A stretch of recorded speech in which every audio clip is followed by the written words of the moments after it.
Yo, yo, yo, yo, yo, yo, yo, yo, yo, yo, yo, yo, yo, yo, yo, yo.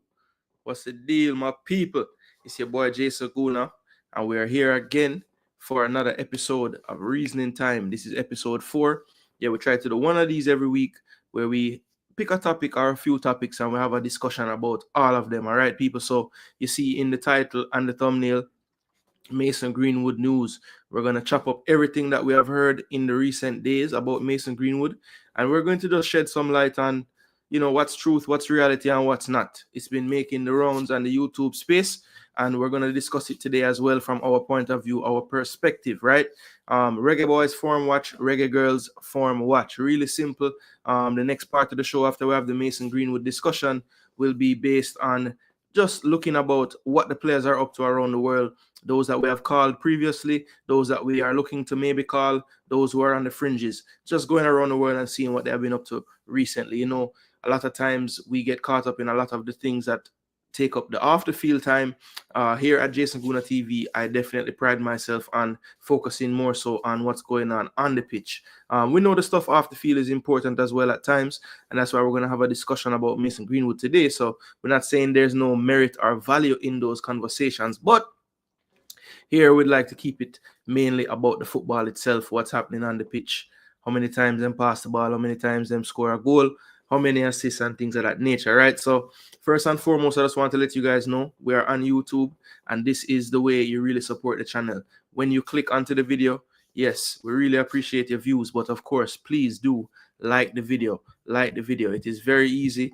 It's a thumbs up button right below my face on the screen right now. Just click that.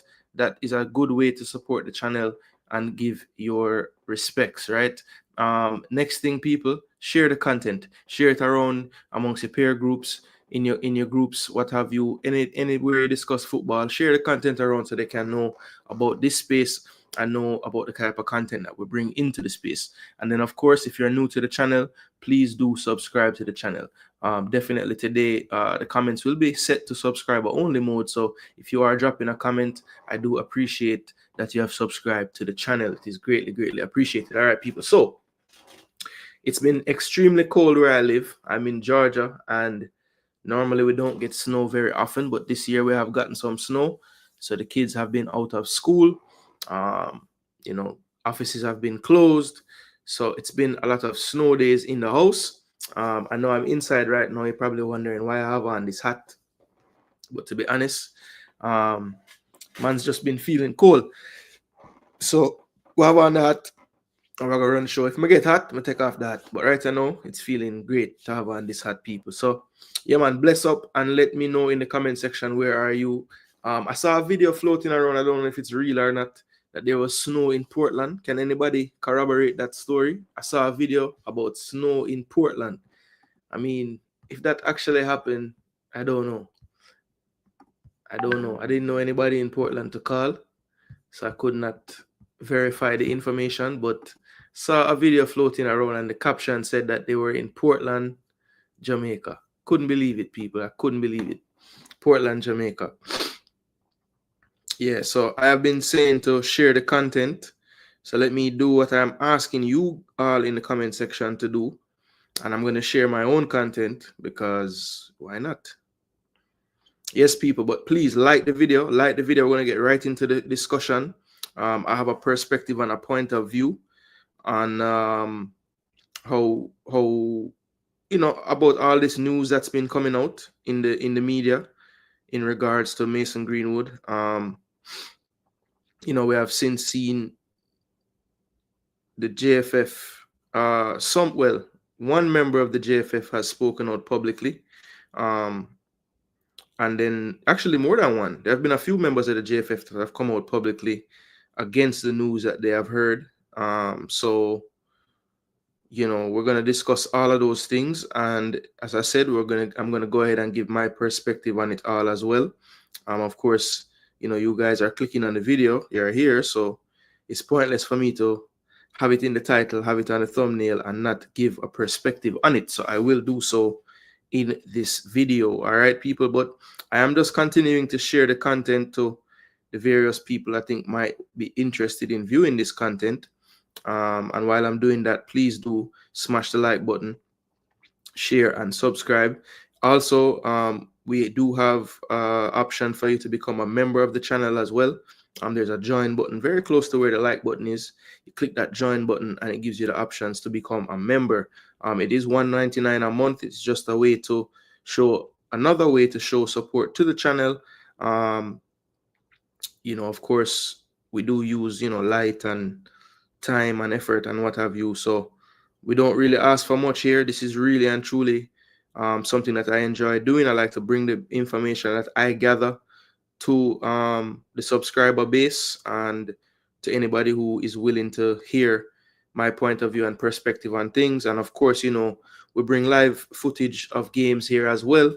And yeah, we try to keep all the conversations rooted in the football. That is why we do this, and we're going to continue to do so moving forward. But almost finished, people. I just have a few more places that I want to put this video, and then we'll get right into the convo.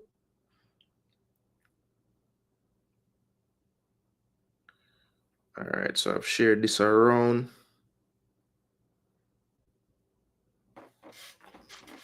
Let's see. Yes, people. So where is everybody located? Anybody in the United States getting in this weather? Melshia say, okay, Melshia is in Canada. All right, big up in Canada. I'm sure it's cold there as well. Always cold in Canada. But yeah, we're having some unseasonably cold weather. Even Florida got snow, which is very extremely rare. So it's been a madness as far as the weather is concerned.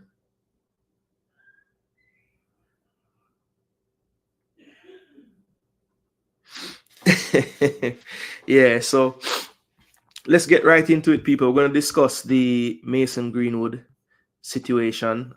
There's been a lot of news lately about the player, so we're just going to break it all down. The first one that I saw came from the Express in the UK, and this is basically what they had to say on the whole situation. Now, again, I'm just gonna follow a sequence of articles that I have come across, and then at the end of showing you all of these articles, we're gonna basically have a discussion about how I see everything playing out and what it all means from my point of view. So this right here is, as I said, the Express. Jeremy Cross is a reputable writer for this publication. Pretty much daily puts out one or two articles in reference to football and football related things. Covers the Premier League for them as well. So first and foremost, the writer himself is a reputable writer. Then we move down the line here. It says former Manchester United striker Mason Greenwood has changed his international allegiance from England to Jamaica. The decision comes after the FA made it clear that he would not be considered for future selection following a suspension due to charges of attempted rape, assault occasioning bodily harm, and controlling and coercive behavior 3 years ago. I hope I'm allowed to say that word, Despite these charges being dropped by the Crown Prosecution Service and Greenwood reviving his career with Getafe and now Marseille, he was informed that he would not be selected for the Three Lions again, having completed the necessary paperwork. Greenwood is now available for Steve McLaren's Jamaican team. The 23-year-old qualifies for the Reggae Boys through his father, who was born in Jamaica. As Greenwood won his only cap while under the age of 21, he is able to switch allegiances. Although Jamaica have 2 games next month, Marseille are unwilling to release Greenwood as the fixtures are friendlies. However, Greenwood is expected to be named in the former England manager's squad for the first time for the World Cup qualifiers in June, according to the Star. So that's the first interesting thing there. Of course, I tell you, when you're looking at articles, you want to see who they mention as a source, right? So after about 3 or so paragraphs, this is the first time they mention anything from another publication. So I've already clicked on that star here, and I'm going to get to that article as soon as I read this one, the rest of this, okay? Greenwood moved to Marseille from United last summer in a £27 million deal and has since become the leading scorer in Ligue 1 this season with 12 goals. Mason Greenwood once touted as the heir apparent to England's current number 9 Hurricane, has been deemed too risky of a choice for the Three Lions by FA chiefs due to potential negative publicity. Right, so that is where the article ended. So, as I said, people, that was the first article that I personally saw floating around. This came out on the 21st, I believe it was, which would have been Tuesday.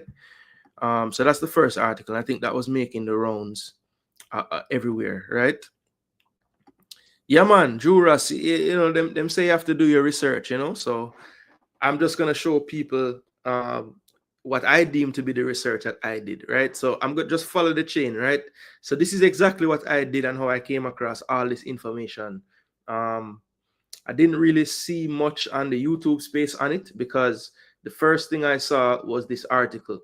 And then I started to follow the chain and wanted to wait because I figured that if news came out about the JFF and a Jamaican player potentially, eventually the JFF would come out and have something to say on it, which they did.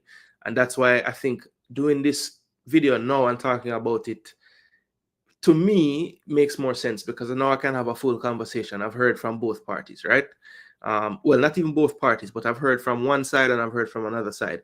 The side in this that I have not been able to get any information about, and I'll say this plainly, is any of the representatives that would be controlling Mason Greenwood's side of things, right? So none of his family members, his agent, nobody has.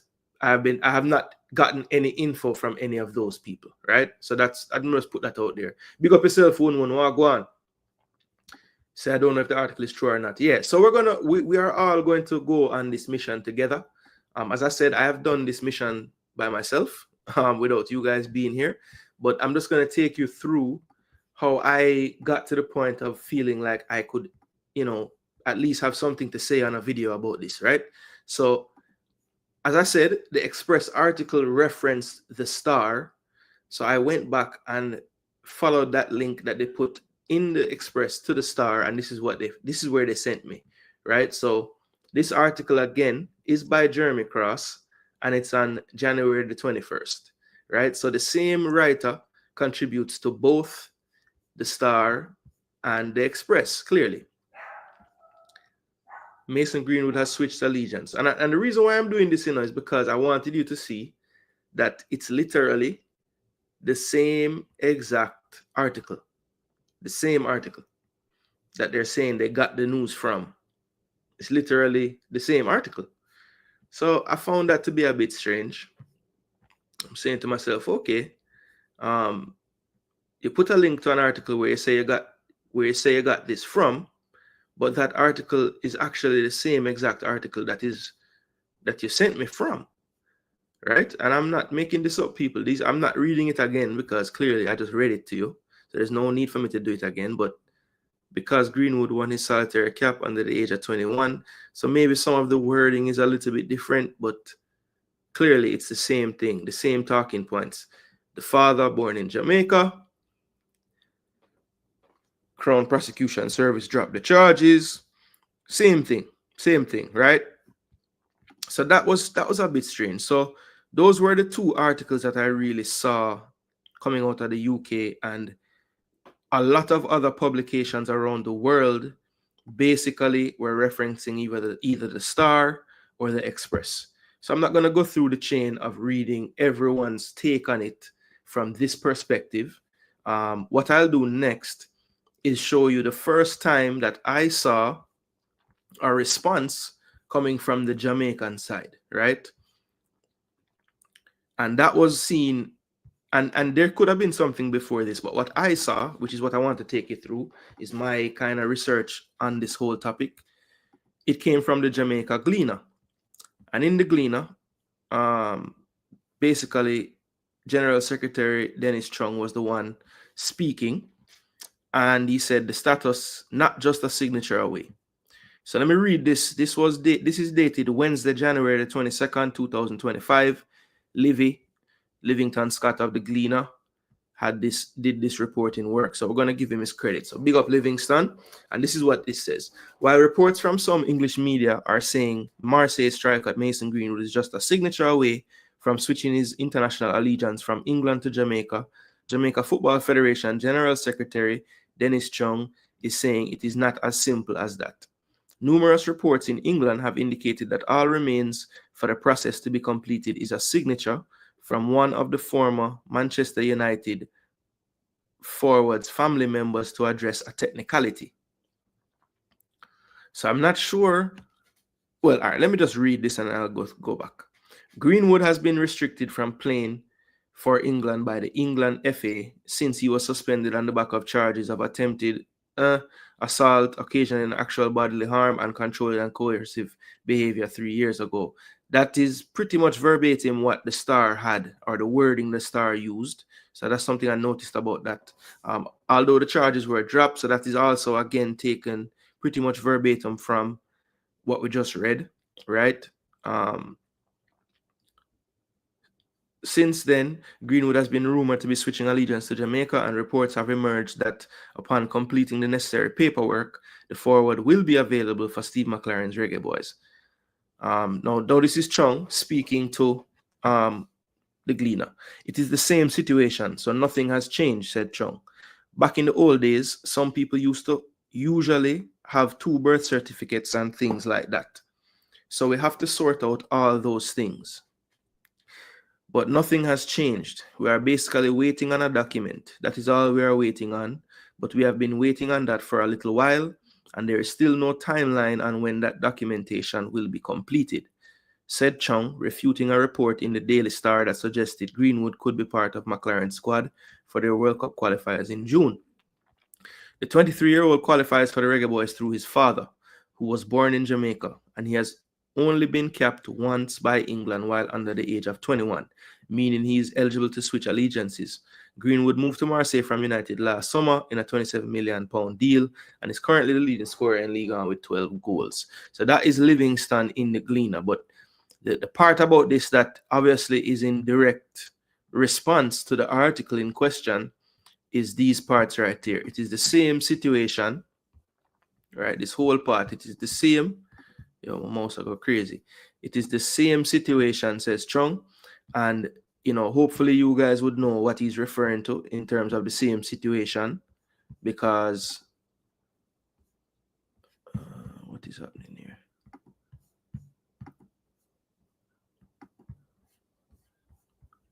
Hold on, the people. Let me see why this is happening.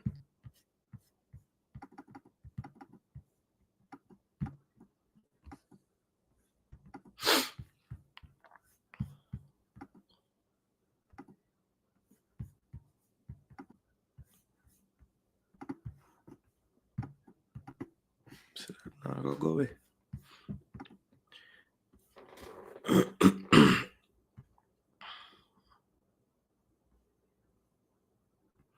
Big up Meeks. England cannot call him, no matter how well he does. It's a business, and calling him will be terrible for the brand. I would be shocked if they change their mind. Yeah, I don't believe the JFF either, but it's more likely he will play for us than them, in my opinion. I agree. El Meeks, big up yourself, El Meeks. El Meeks said Star and Express are garbage. Facts. I don't believe anything they say. They are two of the worst. Yes, that is absolutely true. The Star and the Express are known to try to get ahead of news. Let's just call it that. I could use an analogy in the Jamaican YouTube space, but I will keep that to myself. But yeah, I would say that they do focus more on rumor mill level news as opposed to doing the investigative journalism that would get you out of that type of category. So yeah, it's that is true. Those two publications are not the two that you would say would want to get there. All right, let me see. Let me go back to this article. Where is it? Chung. Greenwood Reggae Boy status. Okay. Yeah, but the part on here that is what I want to get to is where he basically goes against the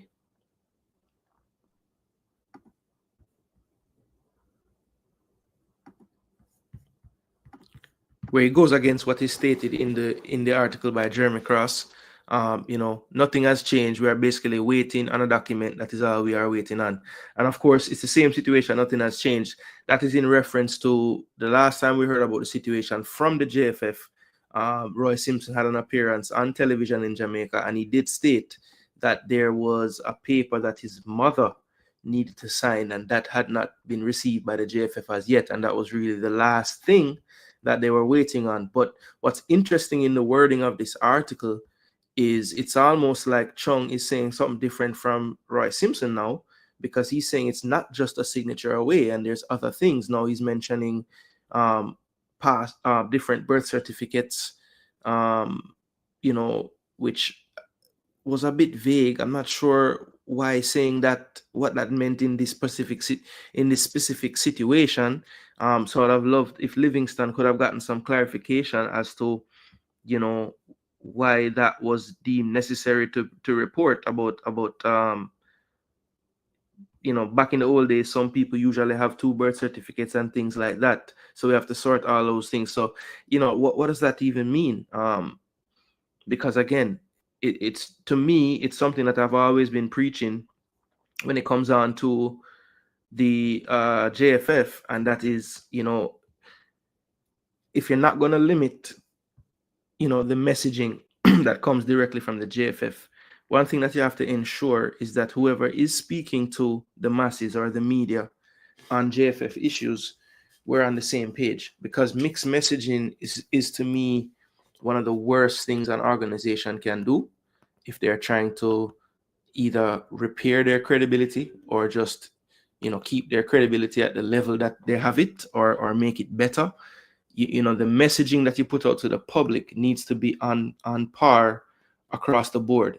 So when the general manager of teams, Roy Simpson, speaks on a matter, the GenSec, if he speaks on the same matter, it is definitely the same message that we're getting.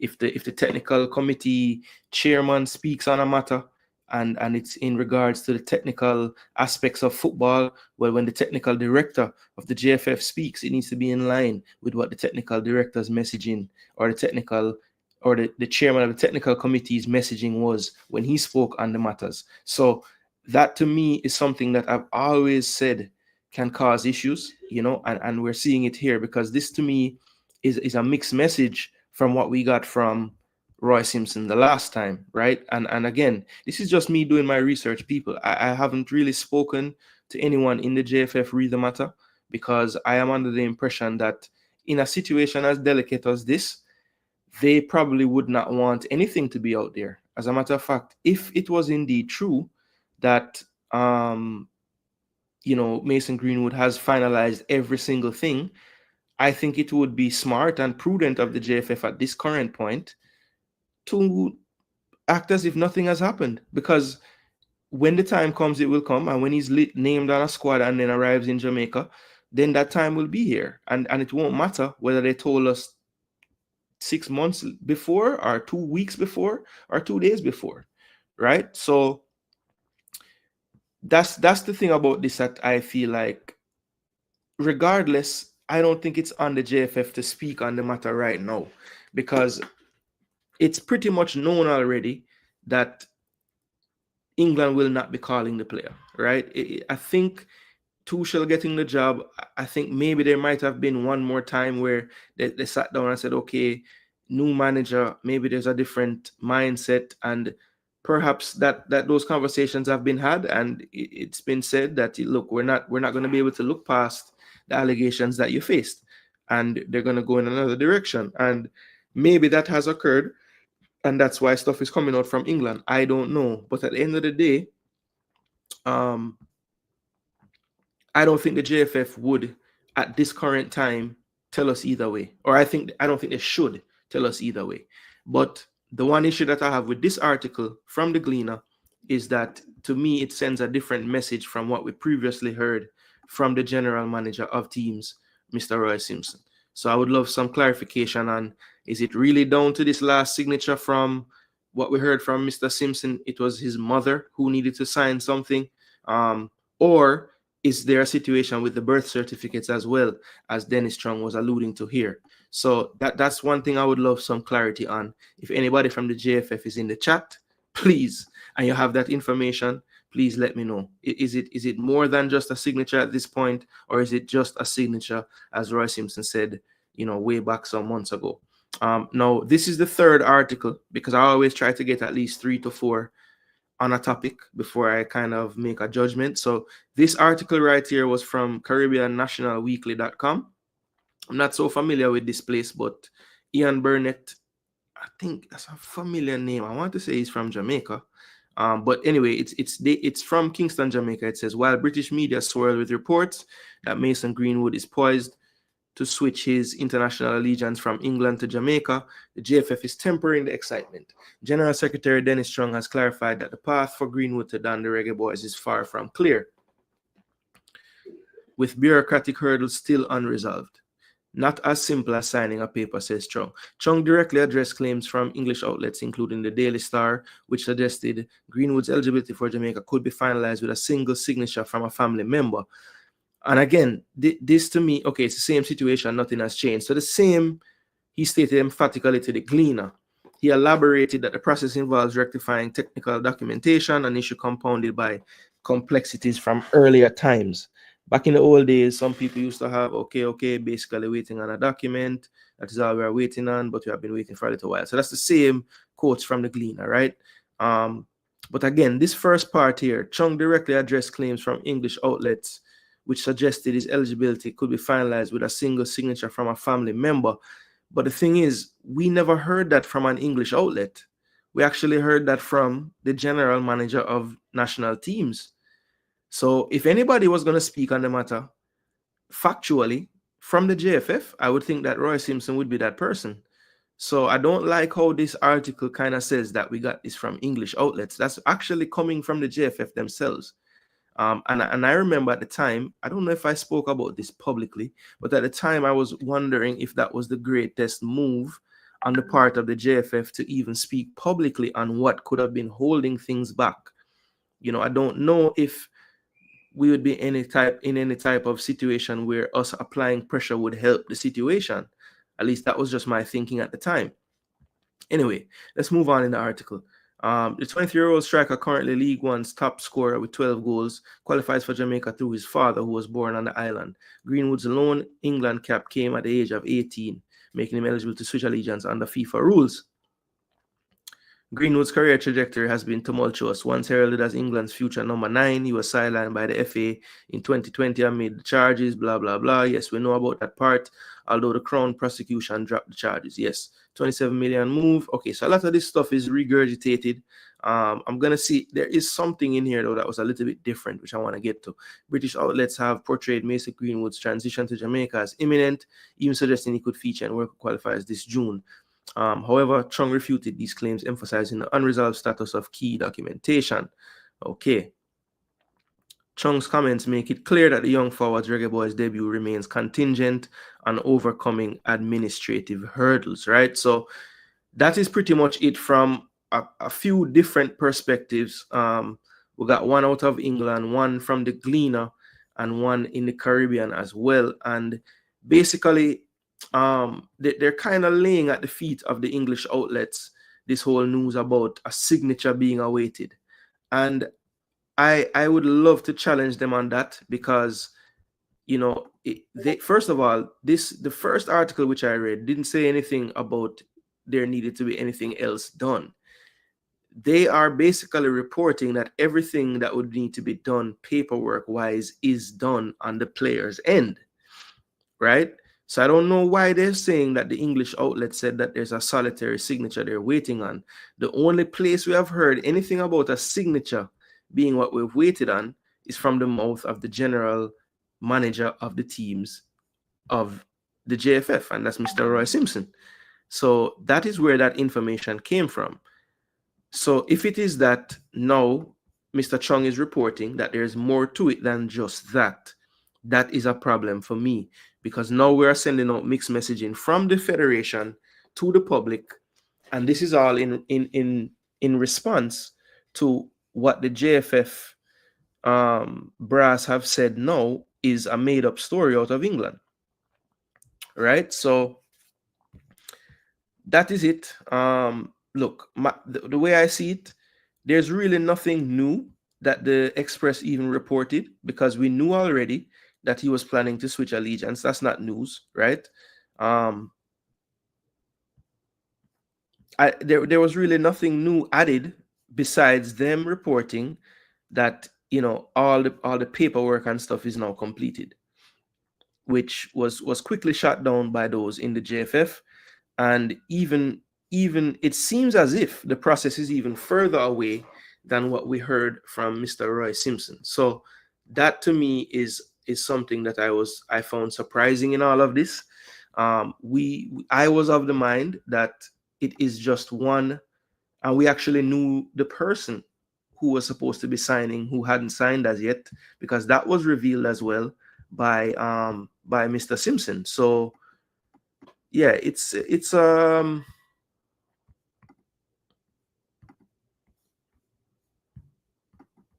a funny one. It's a funny one, people. It's a funny one. I think at the end of the day, you know, I see a lot going around on the YouTube about this whole content, and, you know, who is spreading fake news, who is capping, who is doing this, who is doing that. At the end of the day, right, the people that create content around the Reggae Boys, I think people have to understand that perhaps not all of them do it for the same reasons.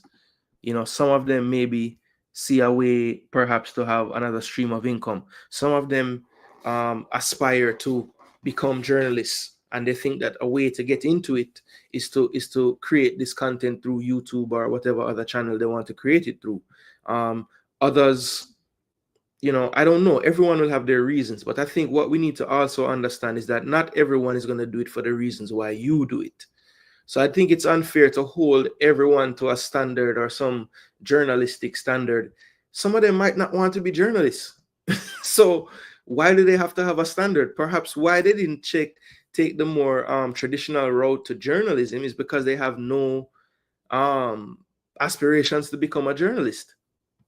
They want to be a content creator on YouTube.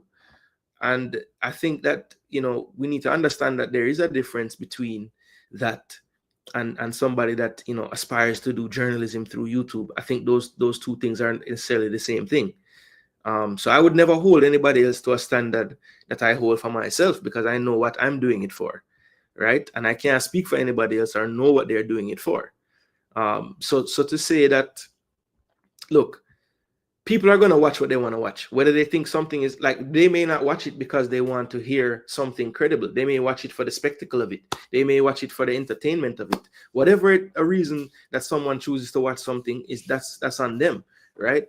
But I think, you know, hopefully people are smart enough to know that maybe there are some that take the time and effort a little more serious, and they don't necessarily wish for their name to be involved with certain stories unless they can verify them.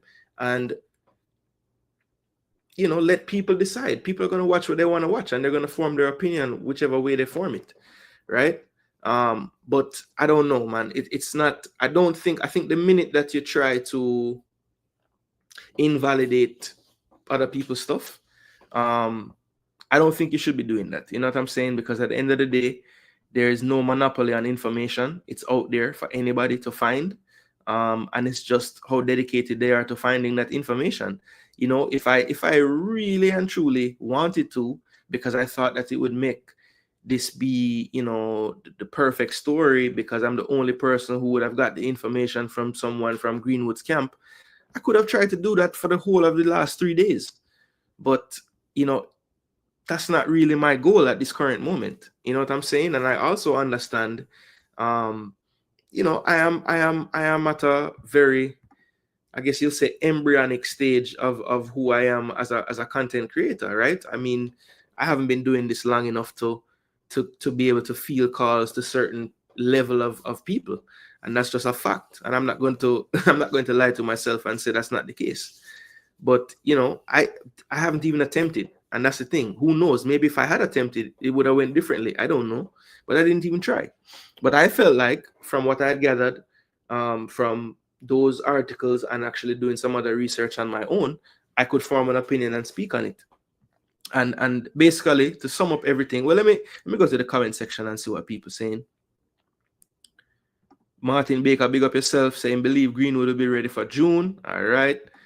Nitro said the Daily Mail, the voice of the England FA, did suggest Greenwood was told he was doing great, but England team was a bridge too far. Article dated January 20. Yes, I remember when that was out that maybe there was an issue because Greenwood was having talks with the FA just to kind of see what the future really held. And I heard that I did see those articles, and I didn't really run out with it or anything because it's Daily Mail, so it is what it is. Hard to believe, Chung. Nah, lie. Bless up, Flo. To our go on. All right, my talk. Bless up, Gigs. They are well known to put out the FA news unofficially. I think the rumor sprung from that article. Okay. I'm going to be on the same page when it seems to not be in the same book when they talk. Yeah, it's a tough one, man, and I mean, it's something that I've always had an issue with. It just proves that when you hear a lot of different voices, especially when it's one topic. This is one topic, and I would think this situation would be one of the biggest things on the docket for the JFF in terms of, okay, we need to make sure that our messaging is a certain way. We need to make sure that we're being as transparent as possible with him and his family, and we're trying to shield it, from, get out what we want to get out as far as not sensationalizing this too much. I would think that they'd have some kind of game plan with all of these gigs because it is a high profile thing. Just look at how many articles have been written. If you type in Mason Greenwood in your Google search right now, Jamaica switch, January 2025, there's like hundreds of articles at this point referencing the Star and Daily Mail article. Seems strange that Fabrizio Romano would put out fake news, however. Yeah, so I think one thing on the Fabrizio thing is that Fabrizio Romano post was on his Facebook and not on his Instagram or Twitter, and there's suggestions that he doesn't really post on his Facebook so much stories like this, so they're wondering if it's actually a real account that Fabrizio thing came from. I don't know, though. I haven't done the research on Fabrizio and all of that. Can you check your channel notification? I didn't receive one. Okay, I will check it. It should be, everything should be good to go. Let me go to my settings. Channel.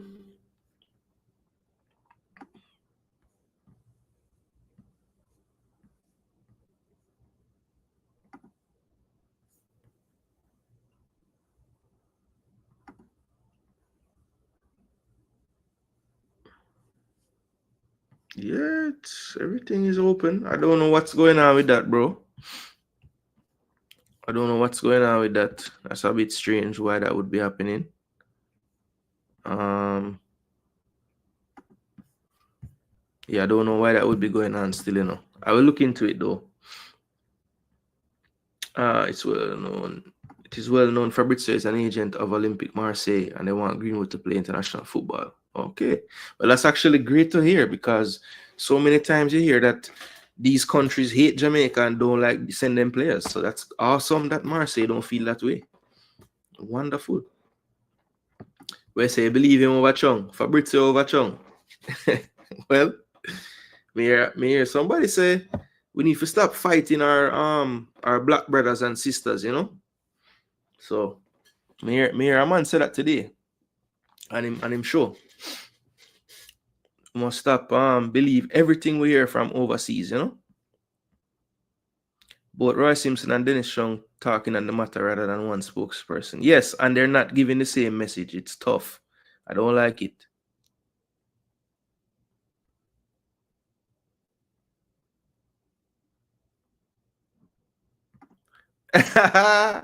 Yo, this man want a monopoly on cold weather now. Stop going so IMAX it. Big up yourself, bro. Stop going so.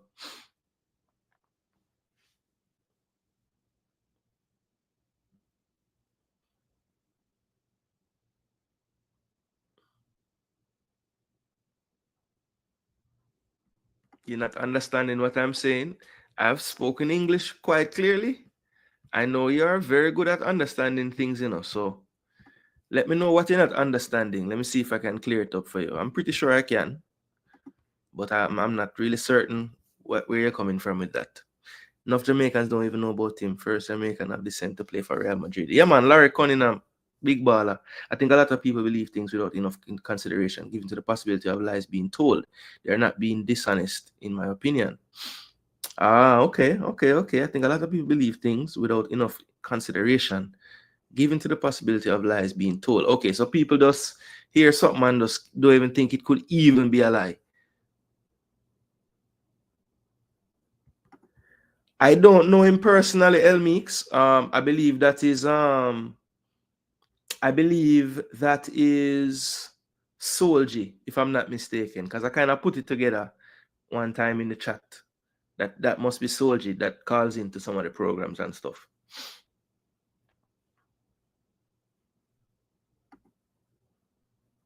Wemby Ball in face of the league. Well, so me know. All right, don't tell me then, since me know. Yeah, but basically, people, look, I'm not telling anybody how to do them thing. I don't run anything. I'm not the union leader or even a part of the union, I don't think. So, everybody gonna do them thing for their own reasons. You can't fight somebody where think what he's doing is the right thing. As long as they have put some kind of effort into it, that would be greatly appreciated. But I think that most people with sense will see through the people that don't put in any work or try to even corroborate or validate or just do their own research to even speak. You know what I'm saying? So yeah, I just feel like we can't try to control everything. We don't have a monopoly on how things are done and the way things are done. And look, just because somebody is a fan of a team, that doesn't mean that the team that they're a fan of can control them, right? We've seen this before with Arsenal Fan TV. They eventually had to change their name to AFTV because Arsenal said, since Arsenal is in your name and you're getting so big, we don't want everything that you guys are associated to us. So until I come out with a channel and it said Jason Gooner JFF TV, then I don't think that anybody can really tell me how I can report on the JFF. That's not how this thing works. You know what I'm saying? So, yeah. Yeah, man, El Meeks, make him know. Jalen Brunson.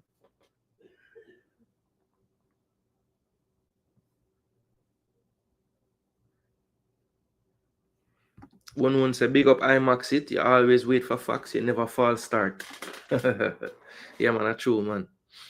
But the thing is, most of the time, if JD is doing a program with things of this nature in it, he's going to either put it in the chat, the article itself, like to click on and go look at it yourself, or he's going to have it on the screen.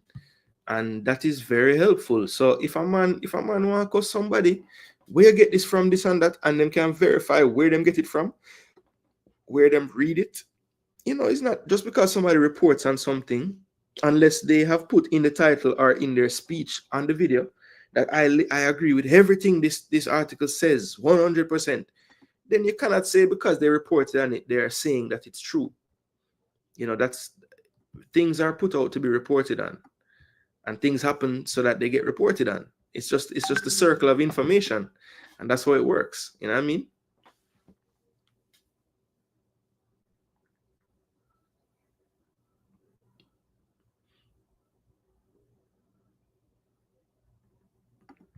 IMAX it, the head of the group is IMAX it IT. Or simply we have the direct source and it's not the JFF. MF say, what's with the subliminals? Well, sometimes MF, you're right still. I should say whatever I want to say with my chest. You're completely right. So let me just I've pretty much said my piece on the whole Greenwood stuff. I don't really know. The only thing I really want at this point is for Okay. Not me. All right, yeah, because I thought I was speaking pretty directly still. But all right, cool. That made me feel better now. So I was like, damn, what subliminal did I even say? Yeah, but basically the Greenwood situation, all I would really want is for the JFF to basically clarify the different statements that I've heard. I'm hearing Chung say one thing. I heard Roy Simpson say one thing a little while back.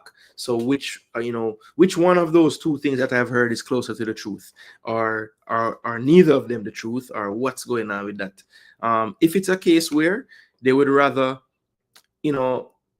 some of the information, like the nuts and bolts of the whole situation, are not out in the public currently, I can respect that, because I don't see how every single time something comes up with Greenwood, all of the content creators run out with something about it. I don't know how that really benefits the entire situation per se. I would much rather at this point, what we know is what we know. He's not going to play for England, right? He has shown interest to play for Jamaica and has started the process to play for Jamaica. That's what we know right now. That's where we're at. So until he's called on a squad, and after squads are called, we have to still track airplanes and stuff. Once we see him in a training session, then we can say yes, the day has come and he's here. But again, I just want that clarity from the JFF. Is it truly just a signature we're waiting on, and then once that happens, we can submit the documents to PICA to get the passport, or is there more? Because I hear Chung bringing up 2 birth certificates and all these other things now. So I don't even know. And I just want some clarity. And as I said, my sources as of now is print media, web media, and I have a few people that I could potentially call that work in the JFF. Other than those things, that's about it. I have not tried to reach out to the player or his representatives. I don't have a link to any of them. So I'm not gonna go and force myself into a place that more than likely I'm not wanted. That's not my style. So yeah, sometimes we always say we want the players to be humble and have humility. We need to exercise the same humility as content creators, because yes, I have confidence in myself enough to turn on the camera and talk and bring my point of view to the table. But at the end of the day, I'm also I'm realistic, and I know that in the grand scheme of content creators around the world, I'm just a small, tiny drop. You know what I'm saying? So until we get to those levels of those places, then we start to put ourselves in those rooms and try to have those conversations. But until then, I will grow until the time is right and we get to those places. You understand? That's all we can do, people. So clarity, more on one voice. That is the moral of the story. And people, when you see stuff out there, just try to read like 3, 4, 5 more articles now, and try to put it all together. Because sometimes wherever you're reading it from, it could be ulterior motive, it could be whatever it is. But the more and more you read things, you can find themes between different articles, and then you can see, okay, this seems like it could be more realistic, more likely to be true, because we're seeing different sides of the spectrum saying the same thing, right? So yeah, that is something that but what was a bit strange as well, not to just the last thing I'm going to talk about, you noticed in every article it said that his father is who it's through, and he was born in Jamaica. Now I thought the whole time, well, one article said it's his paternal grandparents. I always thought it was the mother that was the Jamaican link, but who knows? We know that one of them linked, and we know that he want to play for Jamaica, and we know him can't play for England. So those are the facts that we know. Zine, those are the facts that we know.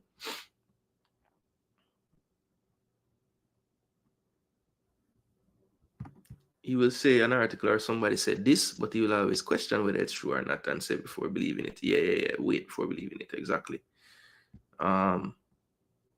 Jamaicans will bandule everything. Why we have to do the right way? Kiss my teeth. Bless up Hamilton. Wagwan. Look like you're cool like me. Would you doing a history program slot looking back at players of Jamaican descent of yesteryear? That would be cool. I love documentaries and history stuff. So yeah, that would be cool to do. I will. What's my pen here? I have a little part in my book. Suggestions, you know. The good ones get jotted down. I have it right at the back of the book here, so we can find them back. Some history.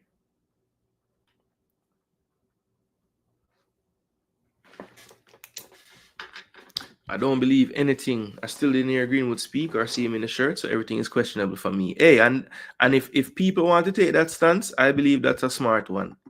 Because, as I say, people put out stuff for different reasons and do things for different reasons. So you have to see through everything, you know? In the real world, no media is never connected to federations. Should never be controlled, period. Yeah, I agree. I think a part of why new media has exploded is because they feel, well, people, the consumers, feel as if it is a lot less political. It's a lot more realistic in terms of the perspective and point of view of someone that doesn't stand to gain anything from speaking their mind, or stand to lose anything from speaking their mind, I guess would be the better thing to point out there. So yes, I agree. I think that's one of the things that why people gravitate to it. You know what I'm saying? They gravitate to it because they think that it's a non-watered down version of what the news has become, like the actual, you know, traditional news.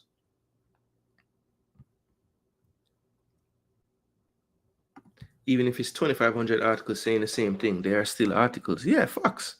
Because as I said, everybody and their auntie ran with it all over the world. Saudi Arabia, France, England, Italy, Belgium, all about the place.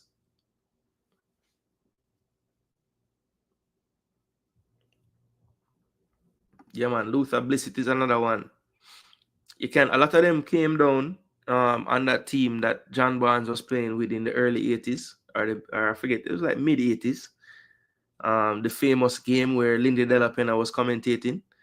So yeah, if you look at that team, I could do a lot of those players in that game, to be honest. LOL, colder brother, 20 Fahrenheit was 8 Fahrenheit this morning. Damn. So Hamilton, you must be like northeast side or Canada side. Cause I think right now where I am it's like 30 something, like in the 30s. But it's supposed to drop back down later. Worldwide, Jason. People talks on any single article, context it properly, then give an opinion. Once people being fair and not trying to deceive anyone, I'm okay with it. Yeah, absolutely. Absolutely. El Meek say cat smokes Wemby. Ask him what on Christmas Day. He gonna tell you say a Spurs team fault why them lose and Wemby smoke cat, you know. But a wee window.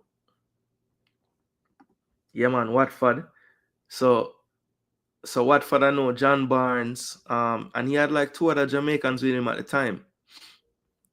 Him say El Meeks now watch the game. Hey, Wemby did I go crazy upon the Christmas Day game still, but I can't go around that, people. But in the end, you know, the Knicks we had too many people because he might worry about stopping Cat and Brunson, and then Bridges dropped 40 on them. So yeah. I don't know DJ Gigs. That one has gone super quiet. Hey, somebody with a better memory than me. Was the Dujan Sterling news while Hal Grimson was here, or just when McLaren got here?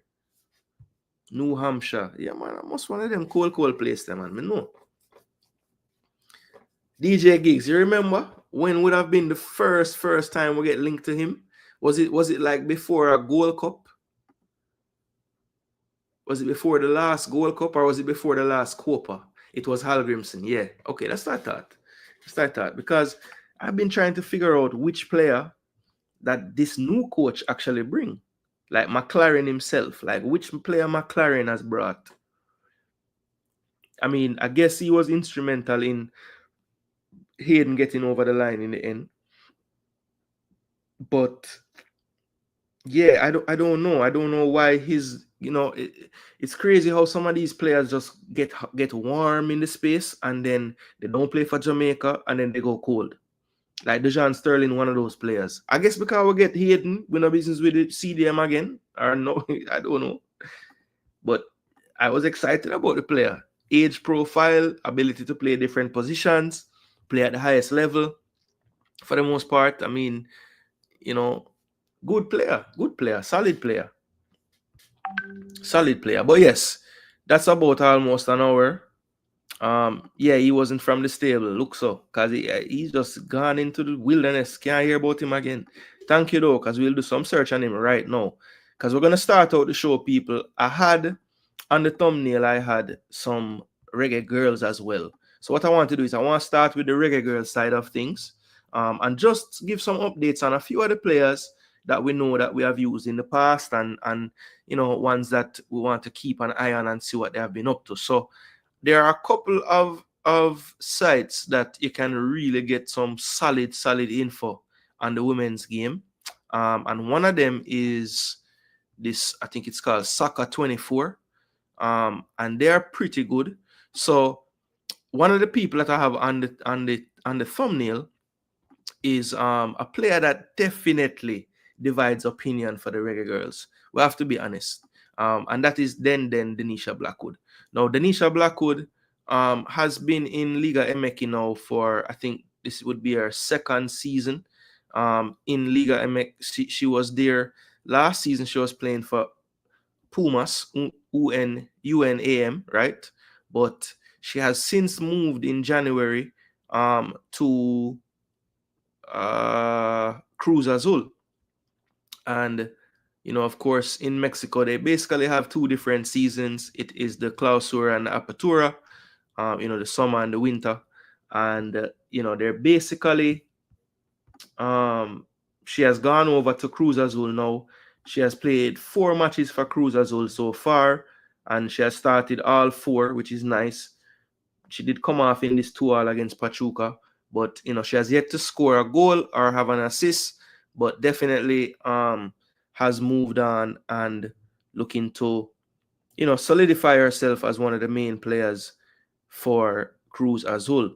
Now, in her time at Pumas, she spent 2 seasons, 1 Clausura, 1 Apertura, and she scored 7 goals in 24 appearances in 23-24, and then the just recently concluded season, she had 18 appearances with 4 goals.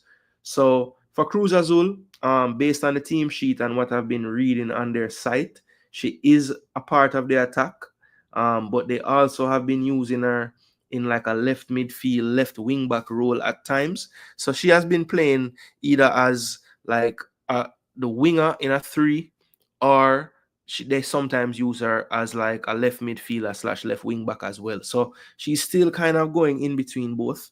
I don't want to see her playing left back for Jamaica anymore. I am sorry.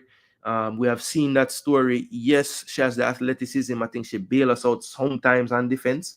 But I think for the amount of time she bail us out, you can also count the amount of time she let us down, whether it's positioning, whether it's just, I think sometimes she really gets attracted to the football when it's on the other side of the pitch. And too often she just loses where that player is that she's marking on her shoulder. And, it just happens too frequently for me. So, look, Denisha, I will be tracking you, and anybody else that likes to try to track these players, Soccer 24, I'm telling you, it's a decent thing. I was looking for her information because I had gotten news that she did switch clubs, which I was very surprised about, because she had really solidified herself as a key part of the Pumas team. And I just thought it was a bit strange that they would have let her go, but apparently, they did let her go. And I couldn't really find out if it was a transfer or a loan, but as of now, I know she's at Cruz Azul and she's settled in well. Ever since she got there, I think she pretty much sat out 1 game. This was the first game of the season right here. On the 4th of January, but she's played every game since then, even playing on the 22nd, which would have been this Tuesday. So 21st, sorry, this Tuesday. And she played 90 minutes as well. So Cruz Azul not really doing the best right now since the season just started and everything. But Cruz Azul right now is sitting in, let me see. 13th out of 18 in the Clausura season that just started in January here. So, if you look at where she left Pumas, they're up with 7 points in 7th place. So, looks like she went to a team that is really looking to build. If you look at the last season here, Apertura, the club that she left finished in 7th and Cruz Azul was in 12th. So, clearly Cruz Azul not quite as good of a team as the team she left. So maybe it's a case where, they are thinking, okay, this girl can maybe take us to a higher place in the league. And based on her playing every game so far, clearly the coach that and the team that brought her in, see her as somebody that they definitely want to use. So that is good. We're going to keep tracking what Denisha keeps up now moving forward. Now, another player that I wanted to speak about today was on my thumbnail as well, and that's Shaban Wilson. Now, Shaban Wilson plays left back, can also play a little bit more attacking as well as a left midfielder, almost a similar profile to Den, but I think Shaban has a little bit more in terms of her defensive work. I think she's a little bit more of a true defender. Now, the one thing with Shaban for me has always been her ability to stay fit, right? As you can see, she was at Birmingham earlier this season, but she has since gone on loan to Southampton to finish out this season. And she has since made 2 appearances for Southampton. She made one on the 11th of December. That was after she would have played the friendlies with Jamaica. When she went back to England, she did play 90 minutes in a cup match. It was a 5-2 loss to, WSL team Leicester. That is, of course, Chantel Swaby's team, which we'll check on Chantel in a minute as well. And then she has since played for Southampton. On the 19th, she played 90 minutes in the championship in a 2-0 loss to Sunderland. So yeah, that is Shaban Wilson. Just wanted to let people know that she made a move to Southampton. I think this is a good move for her during the season with Birmingham so far, even before getting the call-up, which I remember at the time when she got that call-up, I was a little bit surprised just due to the fact that I knew she hadn't really been playing much for Birmingham leading into that window for the Reggae Girls. And I think you could see in her game with Jamaica, she lasted 61 minutes in that first game. She did score an Olympico from the corner, but you could see that, her match fitness was not quite there. Even though I was impressed with her performance for the most part, maybe you didn't get as much in the attacking side of things just due to the fact that maybe the energy just wasn't quite there. So I just love the fact that she has made the move to Southampton. It looks so far like she will definitely be used a lot more in this team. And I think that is what she will need if she wants to, challenge for even that kind of starting berth in that area of the pitch. We have another player who I'm going to talk about now, because I'm kind of going to just touch on, some of these players that can play this left back, left-sided role, depending on what the coach wants to play. I think we do have a couple of options if he wants to go with the 3 at the back, because we do have some good left wing backs, I think. And this girl right here is probably the top of the list. This is, of course, Taylor Hines. She came to play in the friendly against France. Obviously, did not make the South African trip. When I asked about her, it was told to me that there were still some paperwork things going on, which I found a bit surprising due to the fact that she already represented us once in a friendly, I know.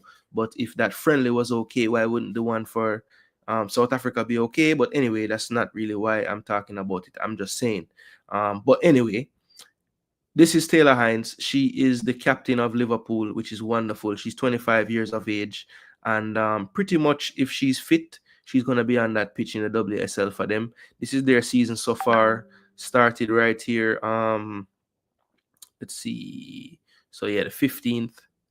That would have been the first game. And then, it's the first league game on the 22nd. Oh, that was a friendly. So 22nd, the season started. And as you can see, 90 minutes. I think she came on in this one. But yeah, pretty much if she's fit, she's going to play. Her most recent game was on the 17th, so she should be back in action this weekend.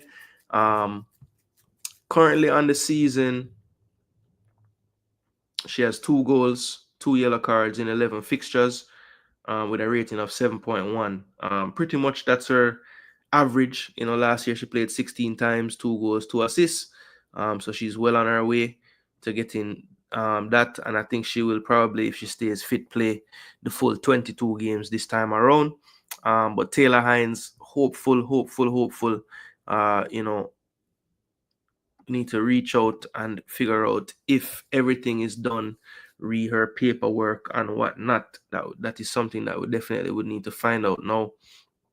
Other players I think that could play on this area. Let me just check the chat and see if anybody have anything to say on any of these players.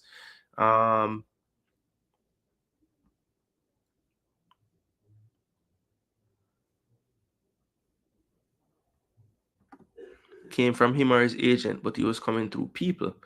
It's tough to get to play for Jamaica. A lot of people won't kiss the ring and bend down. Jeez. Maybe because they were never coming in the first place. Yeah. That always is a possibility.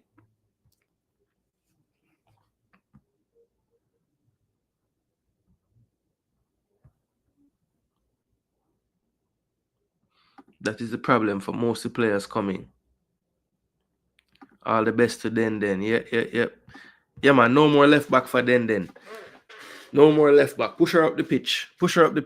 But you see the problem, well, not the problem, but there are some players, again, when you talk about that left-hand side. Now, this player right here is a player that I think we got to see her prior to this window a couple of years back, and she made her return against South Africa.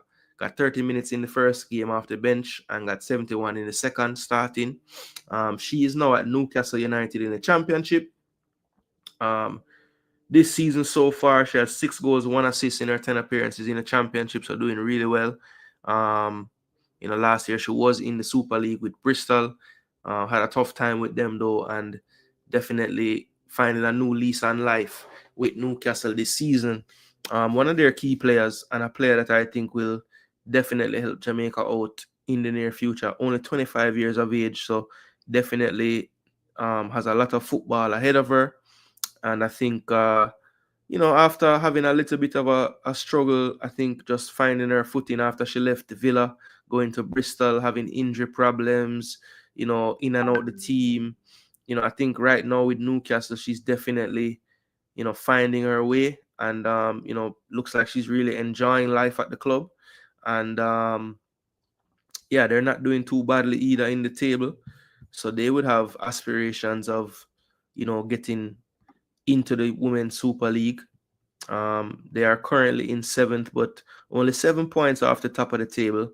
And it is tough though to get to that next level in the women's game, because there's really only one team that goes up and one that gets relegated. So you have to become the champions of the championship to make it to the WSL. But Newcastle as a club, you can see, based on just checking on their website and stuff, they're definitely making a push to try to get their women's team in line with what their men's team is doing in the game of football. So I think that is a good project to be a part of, and I think Shania is a key part of that right now.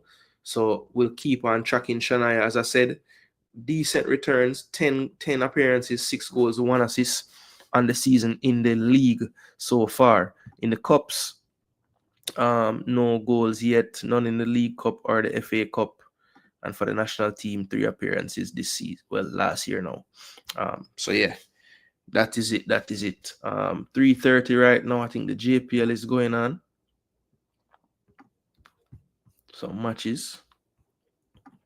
Let's see what the score them looking. JPL read sofa scoring up, people. Global. Where is it? Why do I make you have to search feed though? It's like them know how you find it.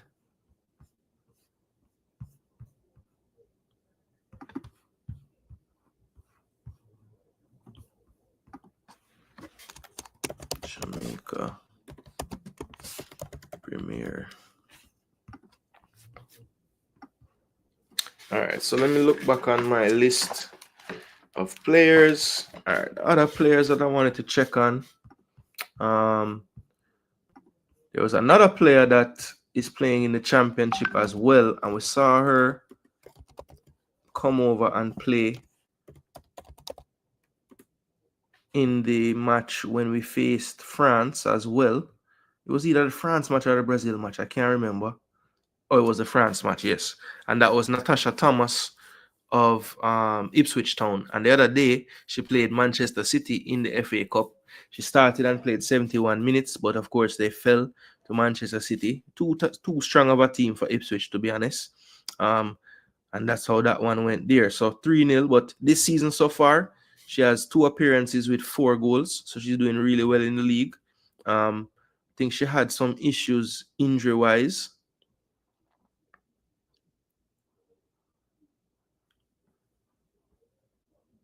Women's, and she's actually playing in the National League South. So they are just a level below the championship. Let me see. Let me go back to Ipswich Town.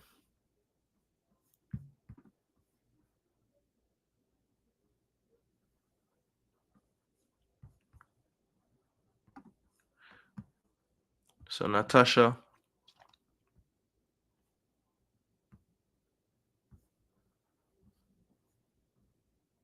Yes, I don't really have our National League games. That's what I'm noticing. But it does have her stats here. You know, she was prolific last year with 20 goals in 13. This year, only 2 matches they're saying they played, but I find that hard to believe.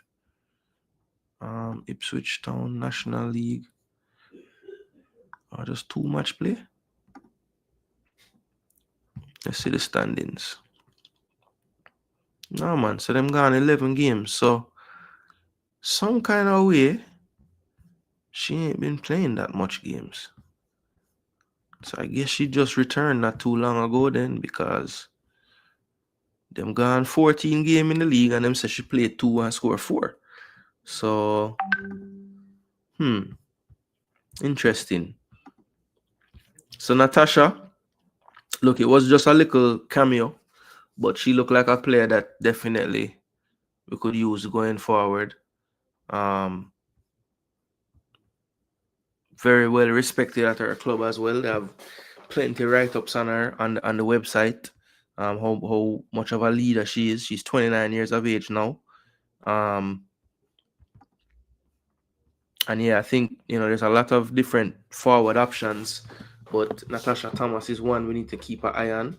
Another player that always is around the mix, and I think gets a bad rap from a lot of the people, Jamaica fans, and that is Kayla McKenna. And what she does, people, is go to different clubs around the world in top leagues and just score goals. That is what this lady does. So if you have any doubts about what she does, just listen to what I'm telling you. She goes to clubs and she scores damn goals. All right. So this is her at Madrid CFF. You know, of course, there's 3 Madrid teams in the Spain top tier in, for women's football. You have Atletico Madrid, Madrid CCF or Madrid CFF, sorry, and you have Real Madrid. So not to be confused with Real Madrid, she plays for Madrid CFF, and this season she has 13 games played and 3 goals. Last year she played 30 times for Villarreal, who, you know, was a very struggling club, and she got 11 goals, 2 assists for them. You know, she made that move in the off season to Madrid, and currently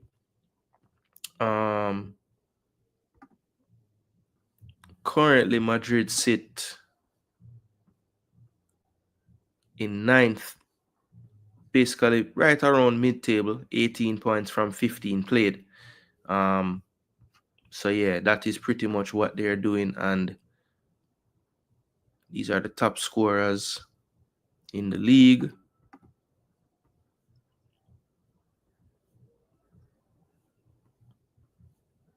And there is McKenna with her 3 goals right there. So that is what she's up to. Let me see something. And just to give you an idea too,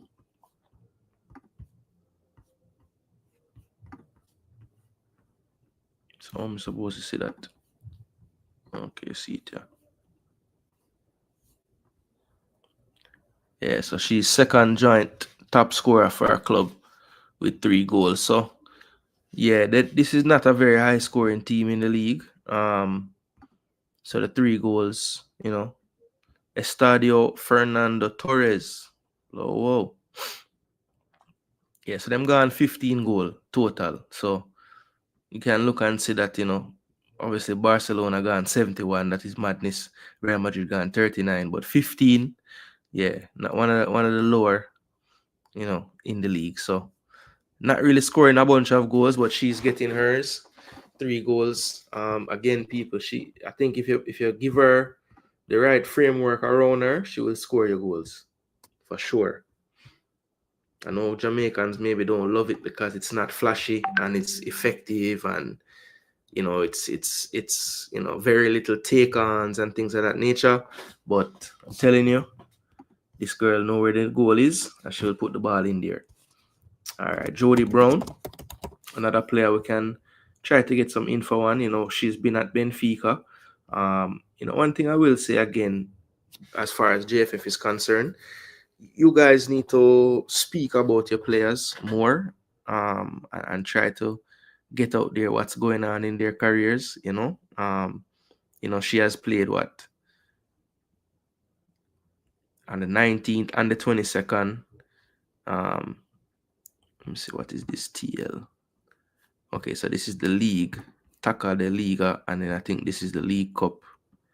Oh, the Liga BPI. Okay, no. So the Taka is the cup, and this is the league. So let's look at her stats. In the league, she has played 8 times, 2 goals.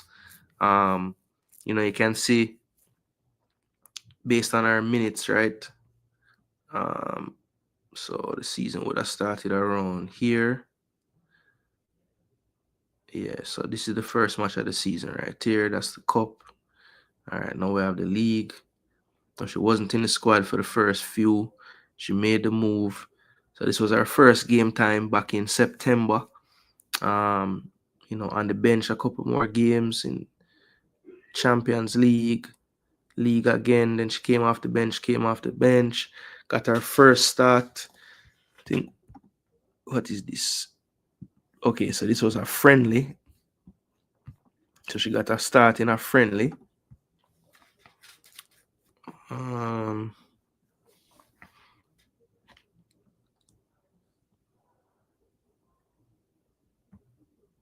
Okay, so after the France game, when she got back, she started a game here, a 2-0 win in the league. She got her first goal. She scored in the next game after that. So this is in November. Another start in the league here, came up at halftime.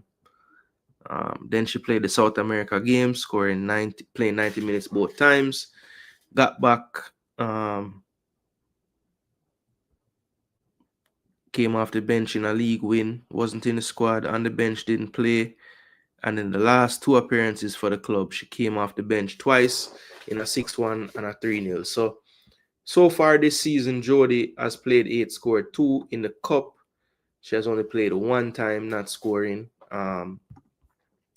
So it looks like, most of her appearances so far for Benfica have been off the bench. She has a few starts in there as well. But yeah, I would say 1, 2, 1 was in the cup. So 1, 2, 3, 4, 5. So 5 games, 3 starts there. 1, 2, 7 games, 3 starts. 8 games, 3 starts. Yeah, so she has 3 starts out of the 8, 2 goals so far. Don't think they really give me a summary on the minutes anywhere. But it looks like about 20 odd minutes a game if you average it all out. But yeah, we'll keep tracking and seeing. I guess for Jody, the main thing would be, can she really force her way into this lineup? If you look at the results, let's just see, 3-0.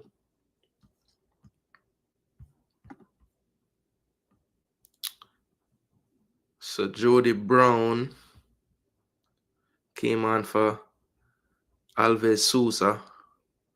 So, I mean, they have Uchebe on the team as well, the Nigerian, Brazilian,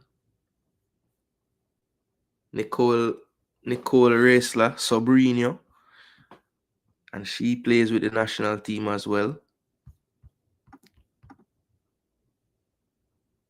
Doesn't play very often, but she has played for them before. She's 24 years of age, Sobrino. So they have some very, very good players on this team. And if she does indeed start games, then I would say, she has done really well. So this gives you the breakdown. Nice. So the minutes. So you can see who getting the most of the minutes. So you have Prieto, big baller from Spain. The Canadian, and Sobrino. Them I get the bulk of the minutes. Then Jody Brown, Lara Martins, Alves Souza, all getting smaller minutes in the forward line. Uchebe look like she just get her game time. She must have just come in or come back from injury. So yeah, quite a few players here. A lot of Portuguese, obviously. But they do have a nice mix of players from all over the place as well. German keeper. So Jody Brown, we have to keep watching. Have a nice young manager, 35 years old from Portugal. So we have to keep watching them people, and you have to know what she's up against as far as teammates. It's very important to see who else on this damn team, so that them can't tell her she's not playing because them not like her or some foolishness. It might just be that they have some very good players, I have to check and see what's going on.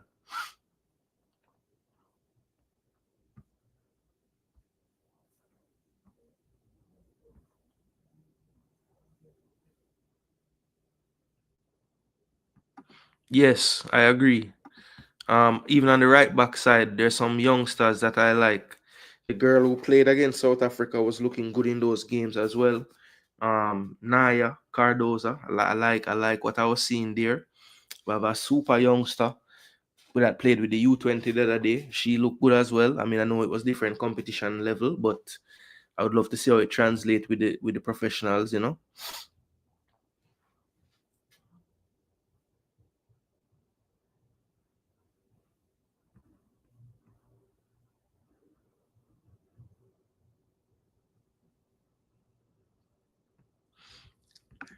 So who them I play? Indiana. Indiana is a up and down team.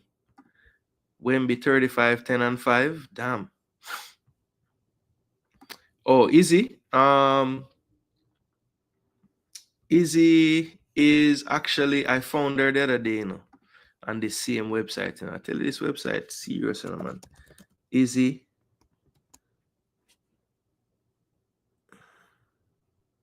Might have put in Israel, but let me see. It's not here, so I did find her. She up on a side in Ireland. Israel.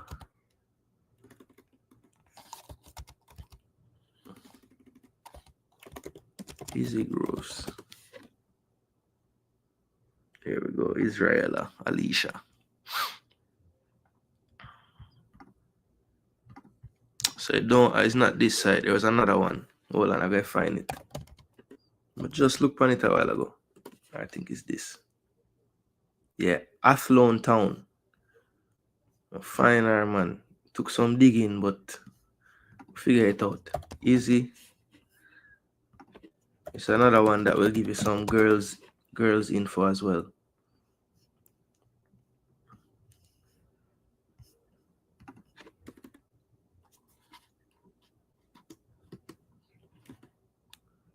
Israela Groves.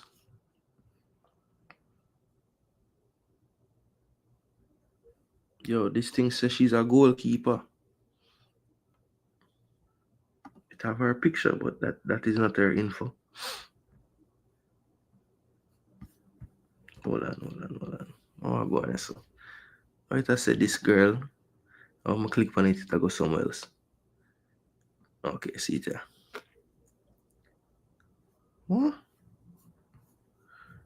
Hold on there. What really going on, so?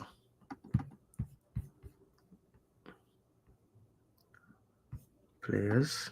1. What? Alright, Athlone Town. Yeah, so she's actually playing in Ireland. Athlone Town woman.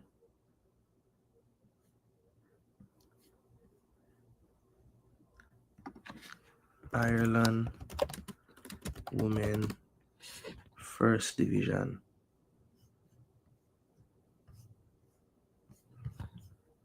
Oh, I can't even see this.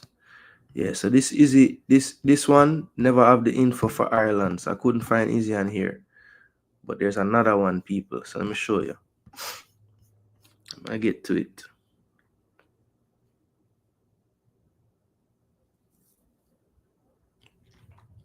Paige Bailey, I'll look her up right after this. I want to show you what I found about Easy the other day. Athlone Town women. Why is it saying they're from Angola? Yo, what is happening to this site, man? Soccer. This site I move mad all of a sudden. Alright, come. This. Alright, now. Athlone Town.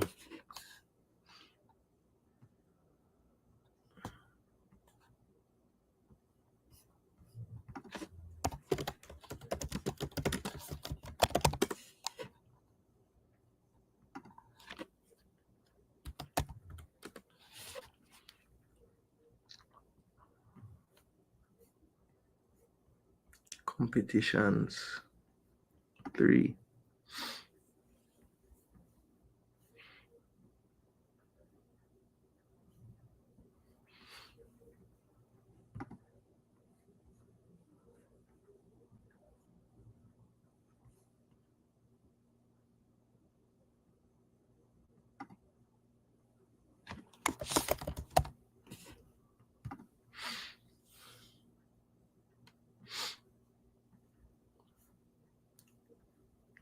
Yo, I'm gonna get this.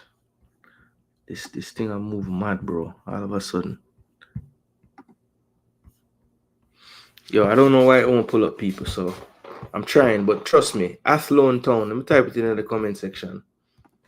Athlone Town. That's in the Republic of Ireland Women's First Division. That's where you'll find Easy now. Athlone Town Women.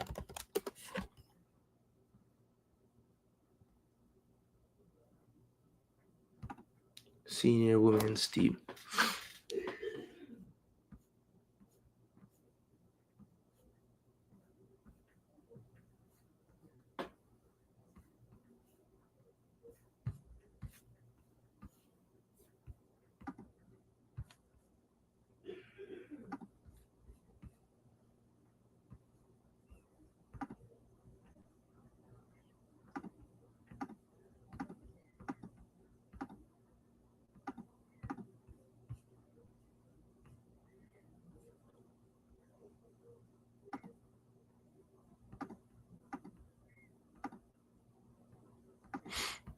I try to find her on the people them site. No, I can't see her. So what she did?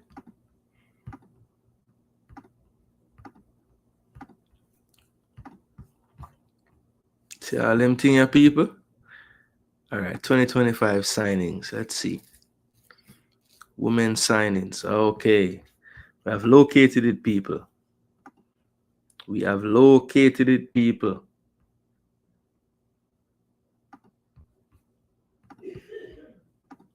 Alright, 2025. Season signings for Athlone Town. Women signings. Izzy Groves. So she will be going in this season. And let's see. Tickets. I don't want tickets. But Izzy Groves, there she is, people, right there.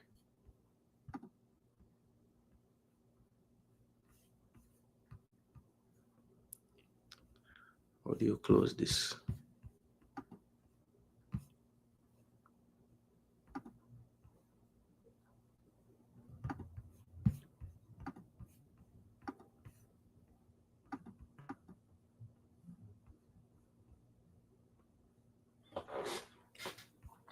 All right, so that is where Izzy is, people. Athlone Town, as I said, they are in the Republic of Ireland, First Division. So we'll have to just be checking on this website to see what she's up to. But there's a lot of players, people. But again, let this be a teaching lesson. Anybody who want to follow the players and have trouble, soccer24.com, very good. You can find a lot of the players on there. So it's nice to have ways to find this stuff, you know. Paige Bailey Gale, yeah, that's another one. DJ Gigs, of course, you know, Bunny, almost back from injury now, so shouldn't be too much longer, but she has missed a few games here recently. But Paige Bailey Gale, some of you might not know, but she has moved to Germany now. Most recently was actually where Shania Hales was at Newcastle, but she has moved over to Sand over in Germany. I believe it's in the second tier in Germany. And yeah, so far she has made 11 appearances in League 2, Bundesliga 2, and she has 1 goal on the season. Let's see, Sand W. When you look at the squad, Canadian out there, Austrian. There's Paige. So looks like she's getting a lot of substitute appearances at the moment. About 35 minutes a game, or 30 minutes a game, something like that. And 1 goal. So you know, she has a Japanese, clearly the starting striker there, and also Julia from Poland. So she has some people to get by. I did report before that I know Jamaica plays her a lot as a winger, but in her time at Newcastle, she was really converted to a more central striker. And that's pretty much where they have been playing her for the most part here as well off the bench. So that is my knowledge on her development at the moment. Looks like they are converting her to more of a central player. So let's see if that's something that we see Busby try to do as well when she's in the Jamaica team, if she is in the Jamaica team moving forward. So Paige Bailey Gale, that's where she is. If you didn't know, she's in this Bundesliga 2, playing for Sand, and currently Sand is in 7th in the Bundesliga 2. Now the top 3 get promotion, so you know they're about 7 points off that now. So they have a little bit of a ways to go if they want to get into the top tier for next season.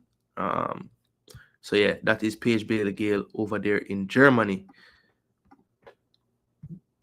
trying to advance her career. I mean, Paige is still young, you know. Paige is what, like 25? No, she's only 23. So yeah, she has a long way ahead of her. And like I said, I think that, you know, her conversion to central area might actually work out for her, because I always thought that maybe it was a little bit too much work for her to be doing the wide role, especially for a team like Jamaica, where, you know, you're going to have to be damn defending. So, you know, maybe centrally might be something better for her. Of course, you know that there's always Bonnie there, but, you know, we've seen systems work really well with Bonnie for Jamaica when there's actually someone closer to her to play off of. You know, maybe Paige could be that type of player. That's something to look at. What a score! What a score!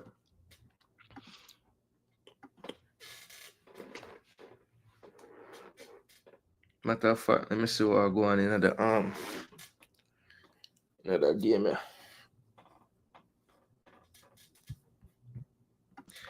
Paige Bailey Gale in her early 20s, so all she needs to do is just learn and she'll be okay. Yeah, I agree. And I actually like the fact that she gone to Germany, because, you know, sometimes getting coaching from a different perspective, a different culture, it could add some facets to your game that maybe you never tap into before. So I like that she went and tried her thing over in Germany, man. It's a different atmosphere, different level of coaching, different type of coaching, different way they see tactics. So you know, the more you learn, it can't hurt you, you know. So I actually like the fact that she went and, you know, went for that challenge out of her comfort zone in England.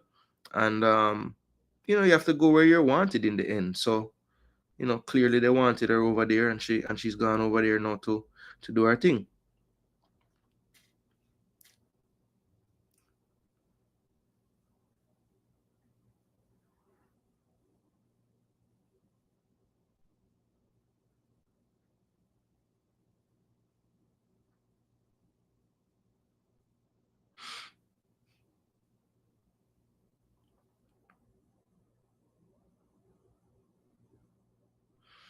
Arnett my lines tonight.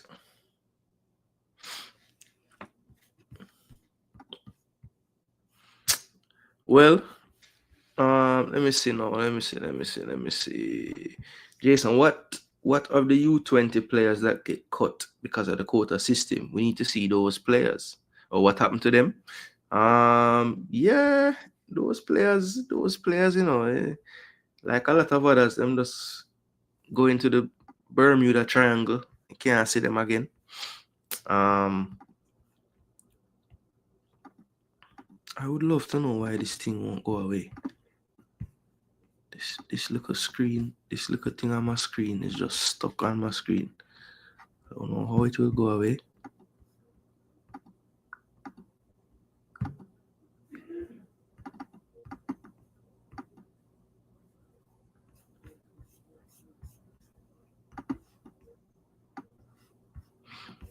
Yeah, this is pissing me off, you know, man.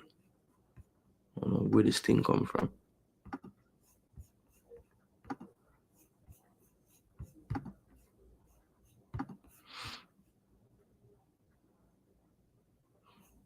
So hold on, the fourth just start and then gone 35, 10 and 5 already.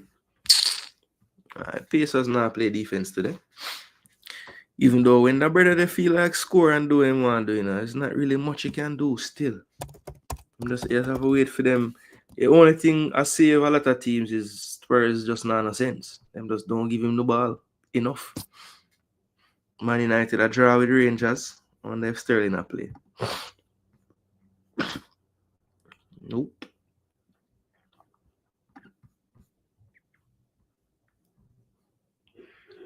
Zach Loveless on the bench though. Whatever happened to Zach Loveless? Another one them stop talk about. The John Sterling injured right now.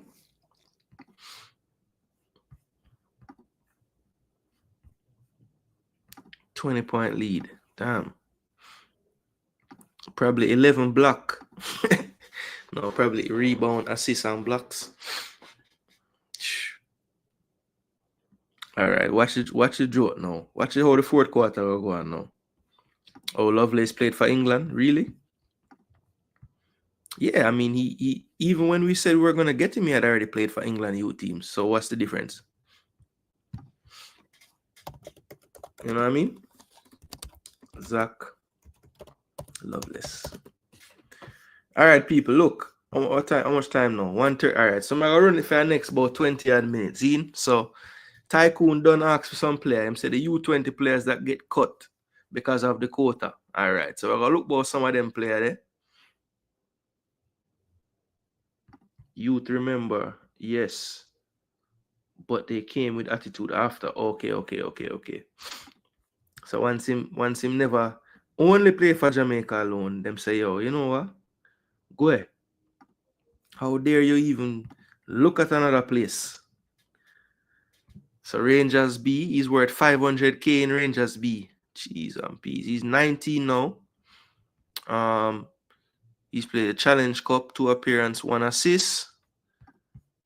I don't have this on screen. My bad. Take my word for it, people. It's there. Look. All right, so this is Zach Loveless. I'm on the bench today in the Europa League against Man U. He has made 1 appearance so far. This is the Premiership. Him don't play no minutes. And the Cup him make 1 appearance. Start 1 game, then play so far. Challenge Cup, 2 appearance, 1 assist. So That is him season so far. It's actually his birthday today, so they reward him with a spot on the bench against Manu. As you see, he was at Millwall before, then he went to Rangers. Hasn't played that much football, first team football this year, only 153 minutes. And of course, this is what he's done at the youth level, U15 right up to U18 so far.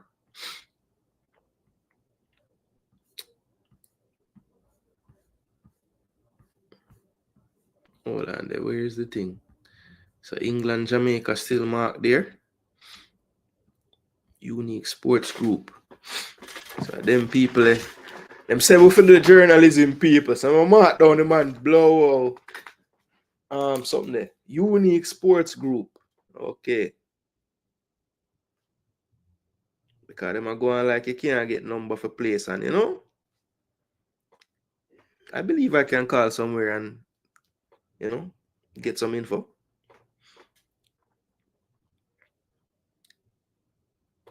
So Zach Lovelace, Unique Sports Group. That's another one. Just forget about, you know, man gone.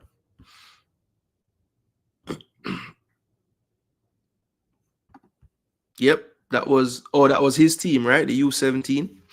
Yeah, that was his team. I think the strikers on that team was Watson. I think he played for Glenmuir.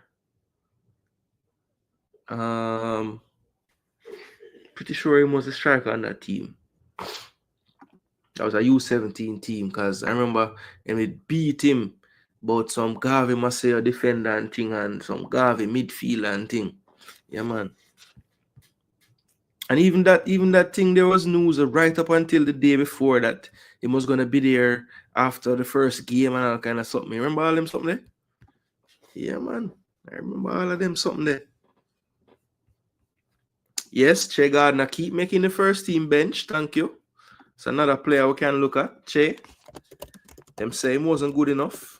I guess because him was Bibi son, them still have him around the team because they say he wasn't good enough, you know, but him still travel and do everything. So I don't know. But yeah, League One, he made one appearance. But if you look at the detailed data, let me just put all competitions so you can see everything. All competitions 24-25. So this is all the things that him play.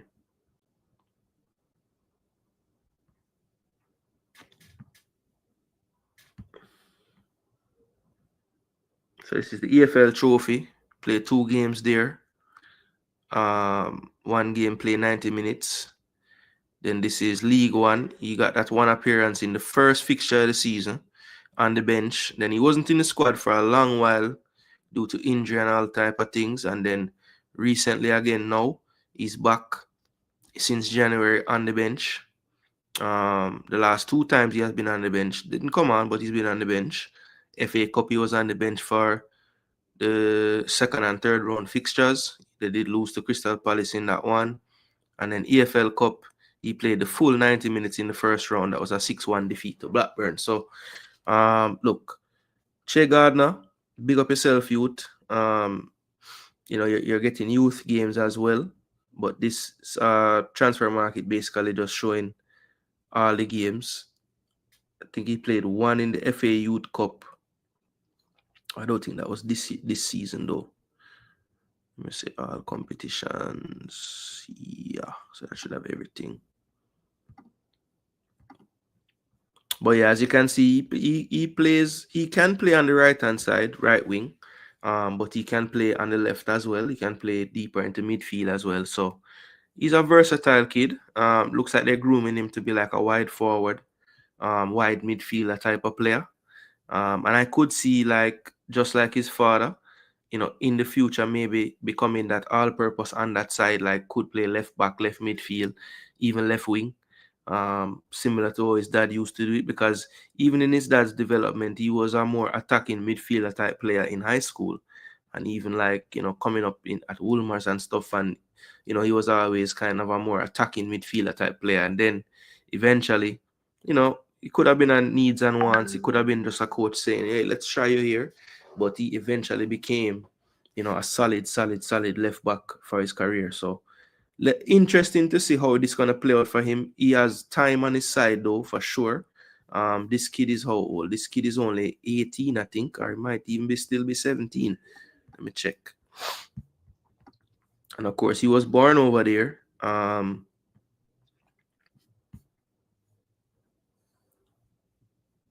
Does it not have his date of birth on here? Profile. Yo, the man, them hide him date of birth star. Contract extension.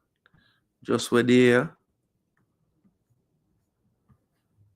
Yo, it's like it now. Tell me the man something there.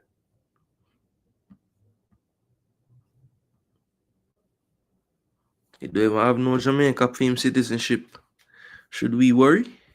If they blow cap him now, problem.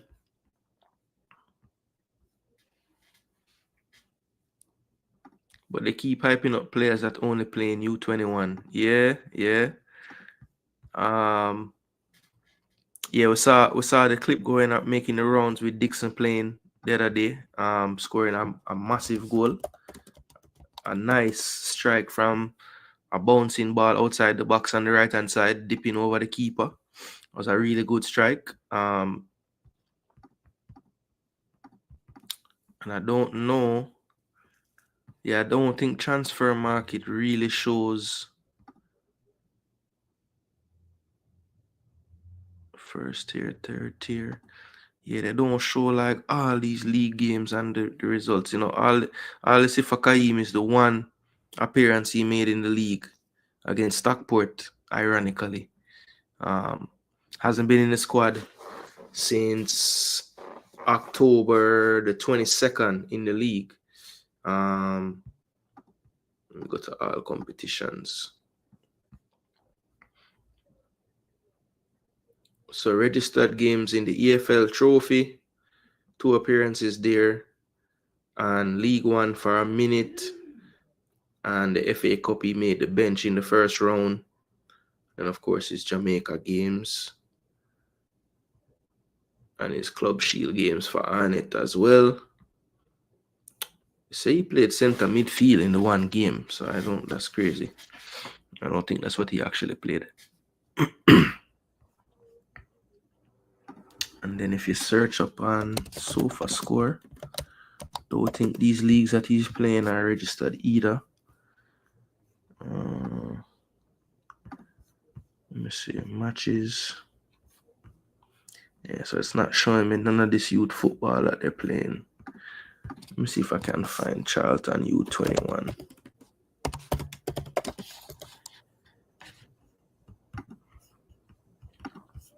Yeah, I forget creative people. Charlton under 21.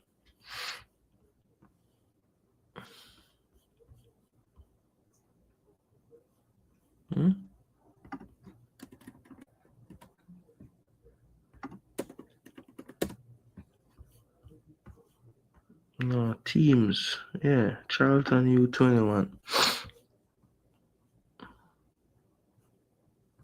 Same with on the team here.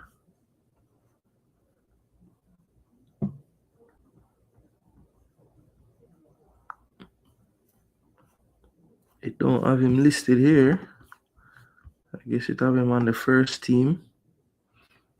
But the thing is,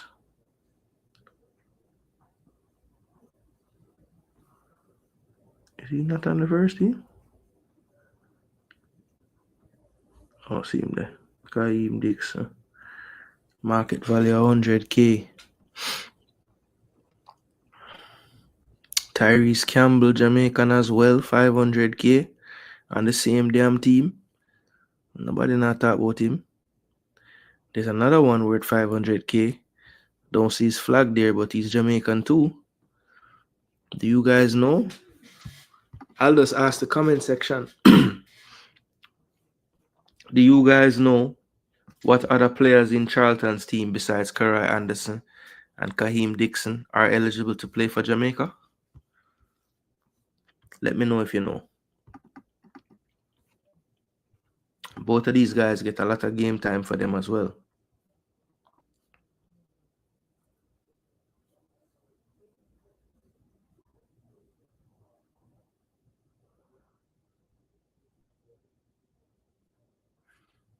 So Charlton,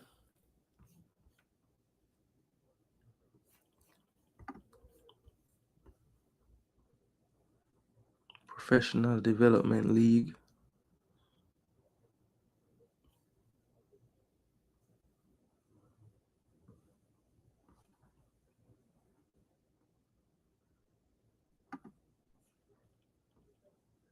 Charlton over Leeds in the Premier League Cup.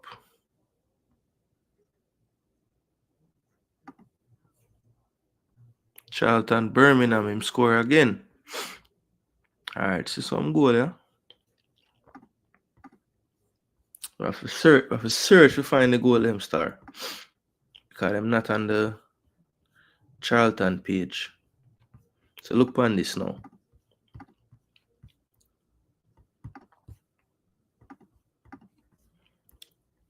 So this is Kaheem Dixon. Alright, this is the Charlton U21 side. So they mean the Professional Development League, which is just below PL2.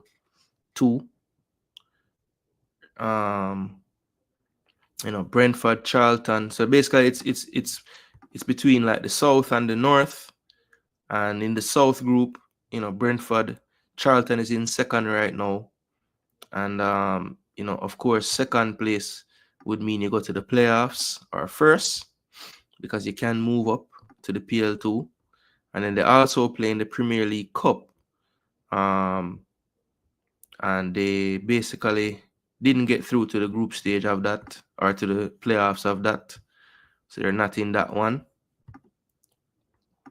Let me see. Okay, there's another group now, Group H. So this is this season now. So they're actually winning this group. Stockport in their Leeds, Birmingham. And I show you this just to show you what competitions they're actually playing in. So let's see, 5, 10, 8, 10.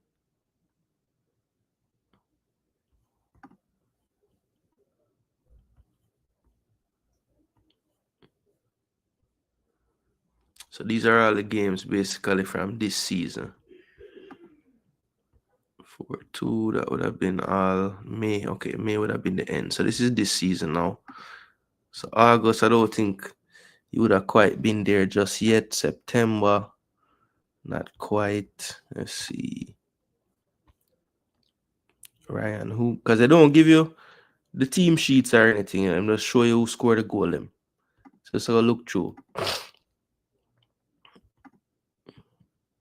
Thomas, all right. September 16, 5-0. Still nothing. Okay, so this is the first goals now. So this was in the Professional Development League. Lieburn, who since gone to play first team for the most part now. He was in this team that day. Dixon scored the second one. So that's one goal there. Nothing in this one. All right, moving on. Cardiff give them 2-2. And draw 2-2 with Ipswich. Get 2-2. Draw 2-2 with Colchester. Premier League Cup again against Stockport. Ibrahim with a brace. 6-3 over QPR. Dixon had a brace in this one. I think he had some assists in this game too. And then going into Charlton Bournemouth, nothing there. Goals at least. None there. Charlton, there's another one. Kaheem again. Leeds, Dixon again with the last one. This is January the 4th.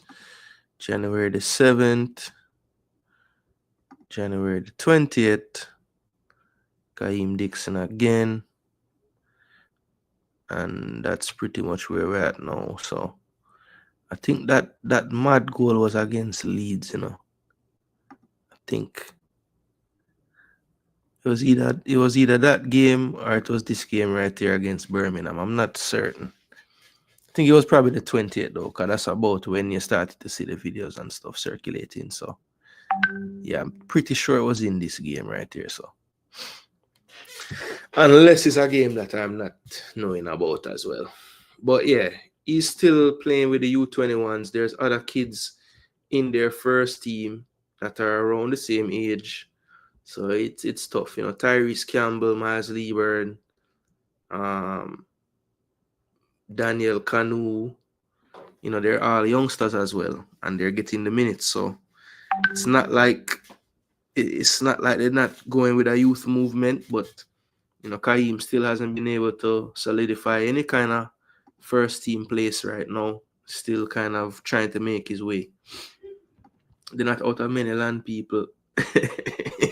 You're not going to hear about them. Yeah, I noticed I don't see anybody say them name in the comment section. And you cannot say it IMAX it or even DJ Gigs. You can't say it either because I don't know. So anybody else, please. Oh, respect for the super chat one. I never even see it, bro. Respect. I know you must have did that a long time ago too. So my disrespect, I didn't see it. All right, so that is that. All right, so we're pretty much to the end of the show. Just wanted to talk about some players in the Reggae Girls camp that made a move. So we talked on Shawan Wilson, we talked about Den getting new clubs. I think both of them, you know, Den really wasn't struggling for game time with her old club, but good to see that she's got a new club and still playing a lot of minutes. We also talked about Jodie Brown, Izzy Groves, Taylor Hines. You know, we just talked on a few players, Paige Bailey Gale, Kayla McKenna, Natasha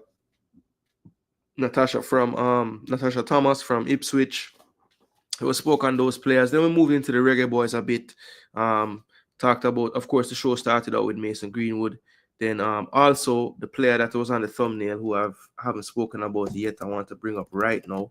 And this is mainly me just speaking on, you know, from a perspective of I am not hard-headed in terms of assessing players.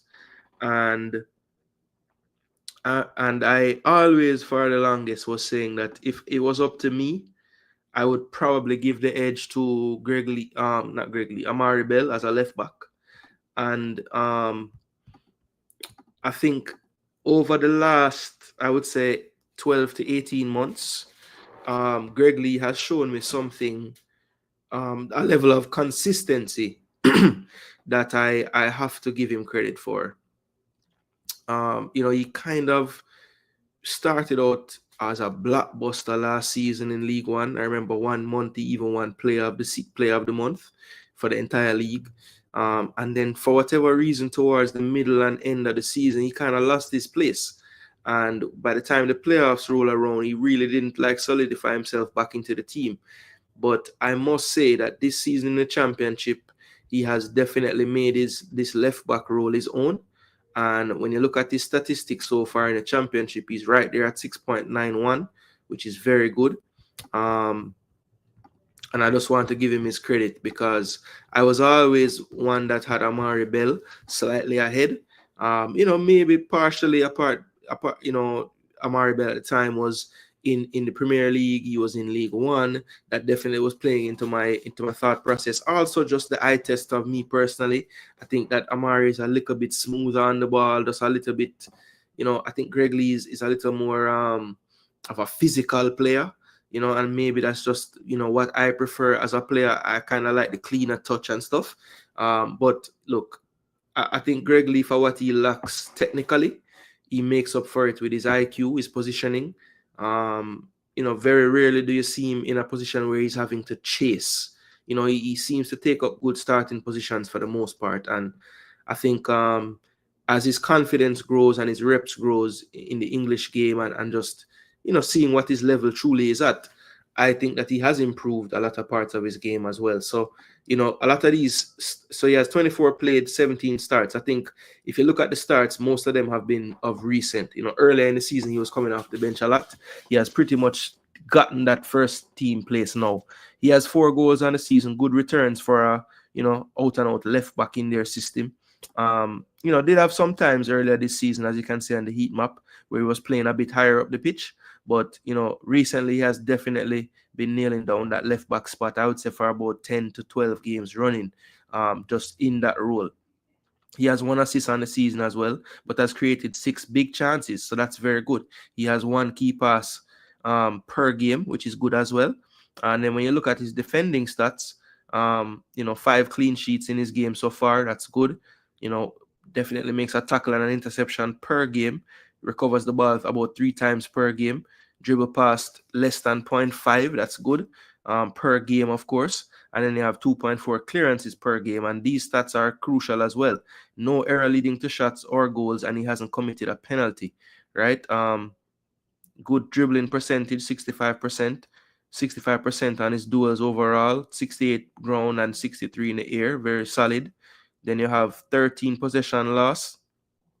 And he makes 47 touches a game. So I would love to see that maybe closer to 10, 8 to 10, 7 maybe even. But I understand being in that role, you have to factor in he did play some more attacking games as well. So the possession loss is going to be a little bit higher due to that. So I'm not going to kill him for that one. And then cards on the season. This is massive, people. No yellows and no reds at all. I mean, I don't even know if I can even believe that. How is that possible? Man play left back and don't get no card. I mean, I guess it's true. The cards would show up on this list here. So let me see.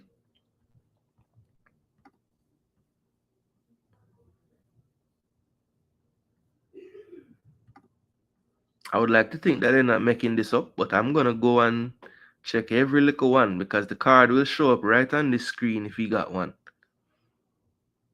That's crazy.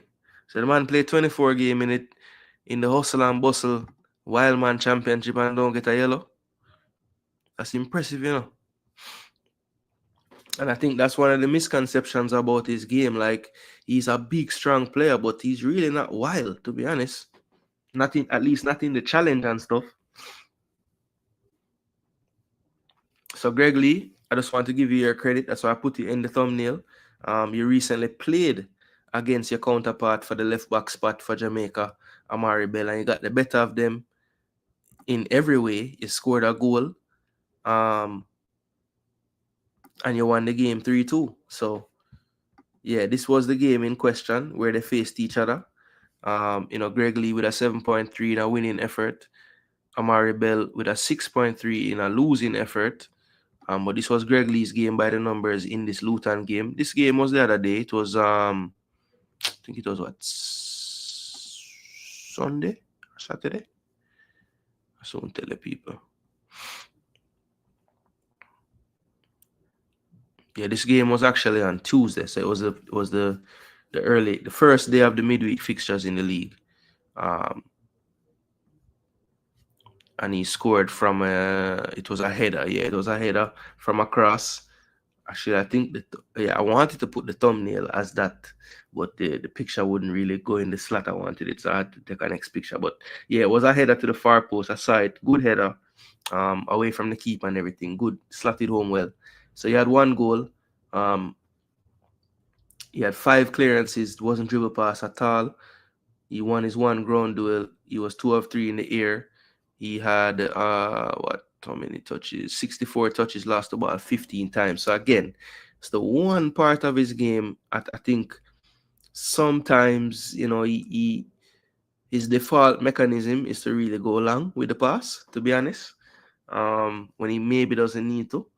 But he was 2 for 4 on this day, so not going long so many times. He tried 2 crosses, was unsuccessful on both. He did have a key pass in the day.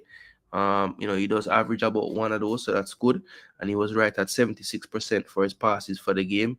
1 shot on target, which was the goal. So that was Greg Lee by the numbers. When you contrast that now, and not to beat up on Amari, but he did play. So let's see what he did in this exact game. As you can see, he was definitely playing a little bit more defensive, wasn't getting far forward as Greg Lee was. And that's a system thing as well. You know, I know that the right back on this team is a little bit more free license to go forward. And a lot of times Amari goes into a 3 when they're attacking. So that's probably why the heat map is like that. And I didn't watch this game, but I've seen this team play enough to know that. Clearance is 3 tackles. He had one time dribble pass, 3 of 6 ground duels, 1 of 2 in the air, 55 touches, lost the ball 10 times, committed 1 foul, was 86% on his passes, and 2 of 5 on his long passes. So I've always thought, and actually the stats bear it out, he's a little bit cleaner on the ball, a little bit more safe, maybe not going to take as many risks, not go as forward as much. Even though I think he has the capability to, I just feel like he kind of, you know, he feels a bit safer with the game in front of him. I think Greg Lee is more willing to kind of make those pushes up front and go forward. And, you know, definitely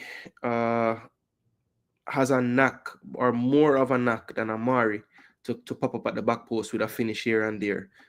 So, you know, I think the good thing is both players have their different attributes about them when it comes on to Greg Lee and Amari Bell.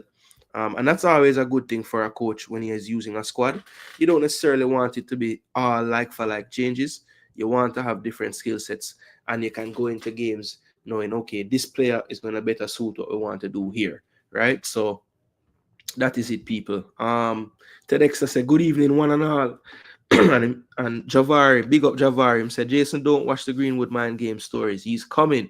Javari is the most optimistic Jamaica Reggae Boys fan when it comes on to getting in the players. So big up yourself, Javari. You definitely are the most optimistic in the world when it comes to that. Yeah, man. MPW94 said, we need to find out about Kemar Roof. Very good player except for injuries, being linked with possible return to Leeds. Really? Wow. I know they love him over there. He was very good for them. Yeah, man, Kemar Roof. I know what you're talking, man. Good that we got players that showing that they need to be in the team, that some will say he's not good enough. Yeah, man. People will say that. But we are here to try to give our opinion and our take. And hopefully you guys know by now that this take is grounded in research and watching damn football. That's the only way you're going to actually be able to speak on the players, people. Yes, it's good to go talk to their coaches and their this and their that, and talk to, you know, agents and whoever else. But the true barometer is going to be watching them and seeing how they operate on a pitch. All right. And if you don't know how to evaluate, then just leave it to the evaluators, and then you come and give your opinion on what they evaluated. All right. But in the meantime, people, big up on yourself. That is it. We have had a nice full show. This was Reasoning Time episode 4. As I said, we're going to try to do one of these episodes a week, and the topics will range. You know, we've done different things. You know, today was about Reggae Girls, Reggae Boys, just a nice little check up on some players that were in my mind and my thinking of late. And then we also touched on a topic that's been going around in the YouTube space, the Mason Greenwood latest or non-latest, depending on who you talk to. But yeah, we just wanted to touch on those topics, whole our reasoning about it. And of course, we had to educate. So we told you about some players that maybe you had forgotten about, or maybe you didn't have much info on in the recent past. All right, people. So that is it, people. Thanks again for tuning in. My name is Jason Gooner. This channel is Jason Gooner TV. And once again, we really, really do appreciate the support. Make sure to like your video if you haven't on the way out. That's greatly appreciated. And yeah, let's see, 96% of you like the video, you said. So that means that everyone and their grandma should have liked it already. So yes, we have a nice bit of likes here. That is wonderful. So I really do appreciate it, people. Thanks for tuning in. Thanks for showing the support. I want to big up One again for dropping a super chat today. Thanks so much for your donation. To all my members as well, greatly, greatly appreciate your support. And we do look forward to the membership growing some more as well. But people, we know that nothing can grow without the work. So just keep watching the work that we're putting in. I know that's what it is all about. All right, people. Big up on yourself. Hope you enjoy the rest of the day. And yeah, don't get caught up in all the foolishness, people. If you know you're doing something for a particular reason, you live in your truth and do it for that reason. Don't worry about meeting standards of those that you may not hold those standards to mean anything to you. So yes, just do it, and do it for the reasons that you know you can look in at the mirror at night and say, yes, nobody can say you do nothing for bad mind nobody, you know, do nothing for stop nobody food. You're just doing what you deem to be right. And if it is deemed wrong by some, just know that you, if someone is to call you out on it, you can back up whatever you're saying, and you can show some receipts, because that is important as well, people. Just don't take what I'm saying as, hey, just turn on the camera and spread anything you want to spread. That's not what I'm saying. What I'm saying is, have the convictions in your work, put in the work. Don't just turn on the camera and then, you know, just start to make it up as you go along. I believe that people are smart enough to see through that stuff. So yeah, just take your craft seriously if this is what you want to do. And there's no right or wrong way. There is just you know, a noble way. So try and have nobility. You know what I mean? Yeah, man. Bro, may I tell you, ice is, trust me. Yeah, man, big up on yourself, people. I'm going to go brave the cold again, because man's have to go look about some food now. So, big up, people. I'm going out with the family, go eat our food. And, yeah, man, manners and respect to everyone who tuned in today, whether you're stuck around or you're going to watch it on the replay. Big up on yourself. Keep the comments flowing in the comment section after the show. If there's anything in the video that you'd like to discuss, anything you want to get some clarity on, just let me know in the comment section, and we'll keep the conversation going that way. But of course, you guys know, all of my true subscribers and fans and followers and friends, we have the EPL preview show coming up tomorrow night. So anybody that is, you know, it's probably going to be in the nighttime on the East Coast of the United States. So yeah, we know if you're in Europe and those places, it's a bit more difficult. But if you happen to be there and you want to be a part of the prediction show, all you have to do is drop your comment in the comment section. As long as I see it posted before the games would have started, then I will definitely add you on to the predictions for the week. All right, people? So big up and thanks again for the support. And until next time, blessings.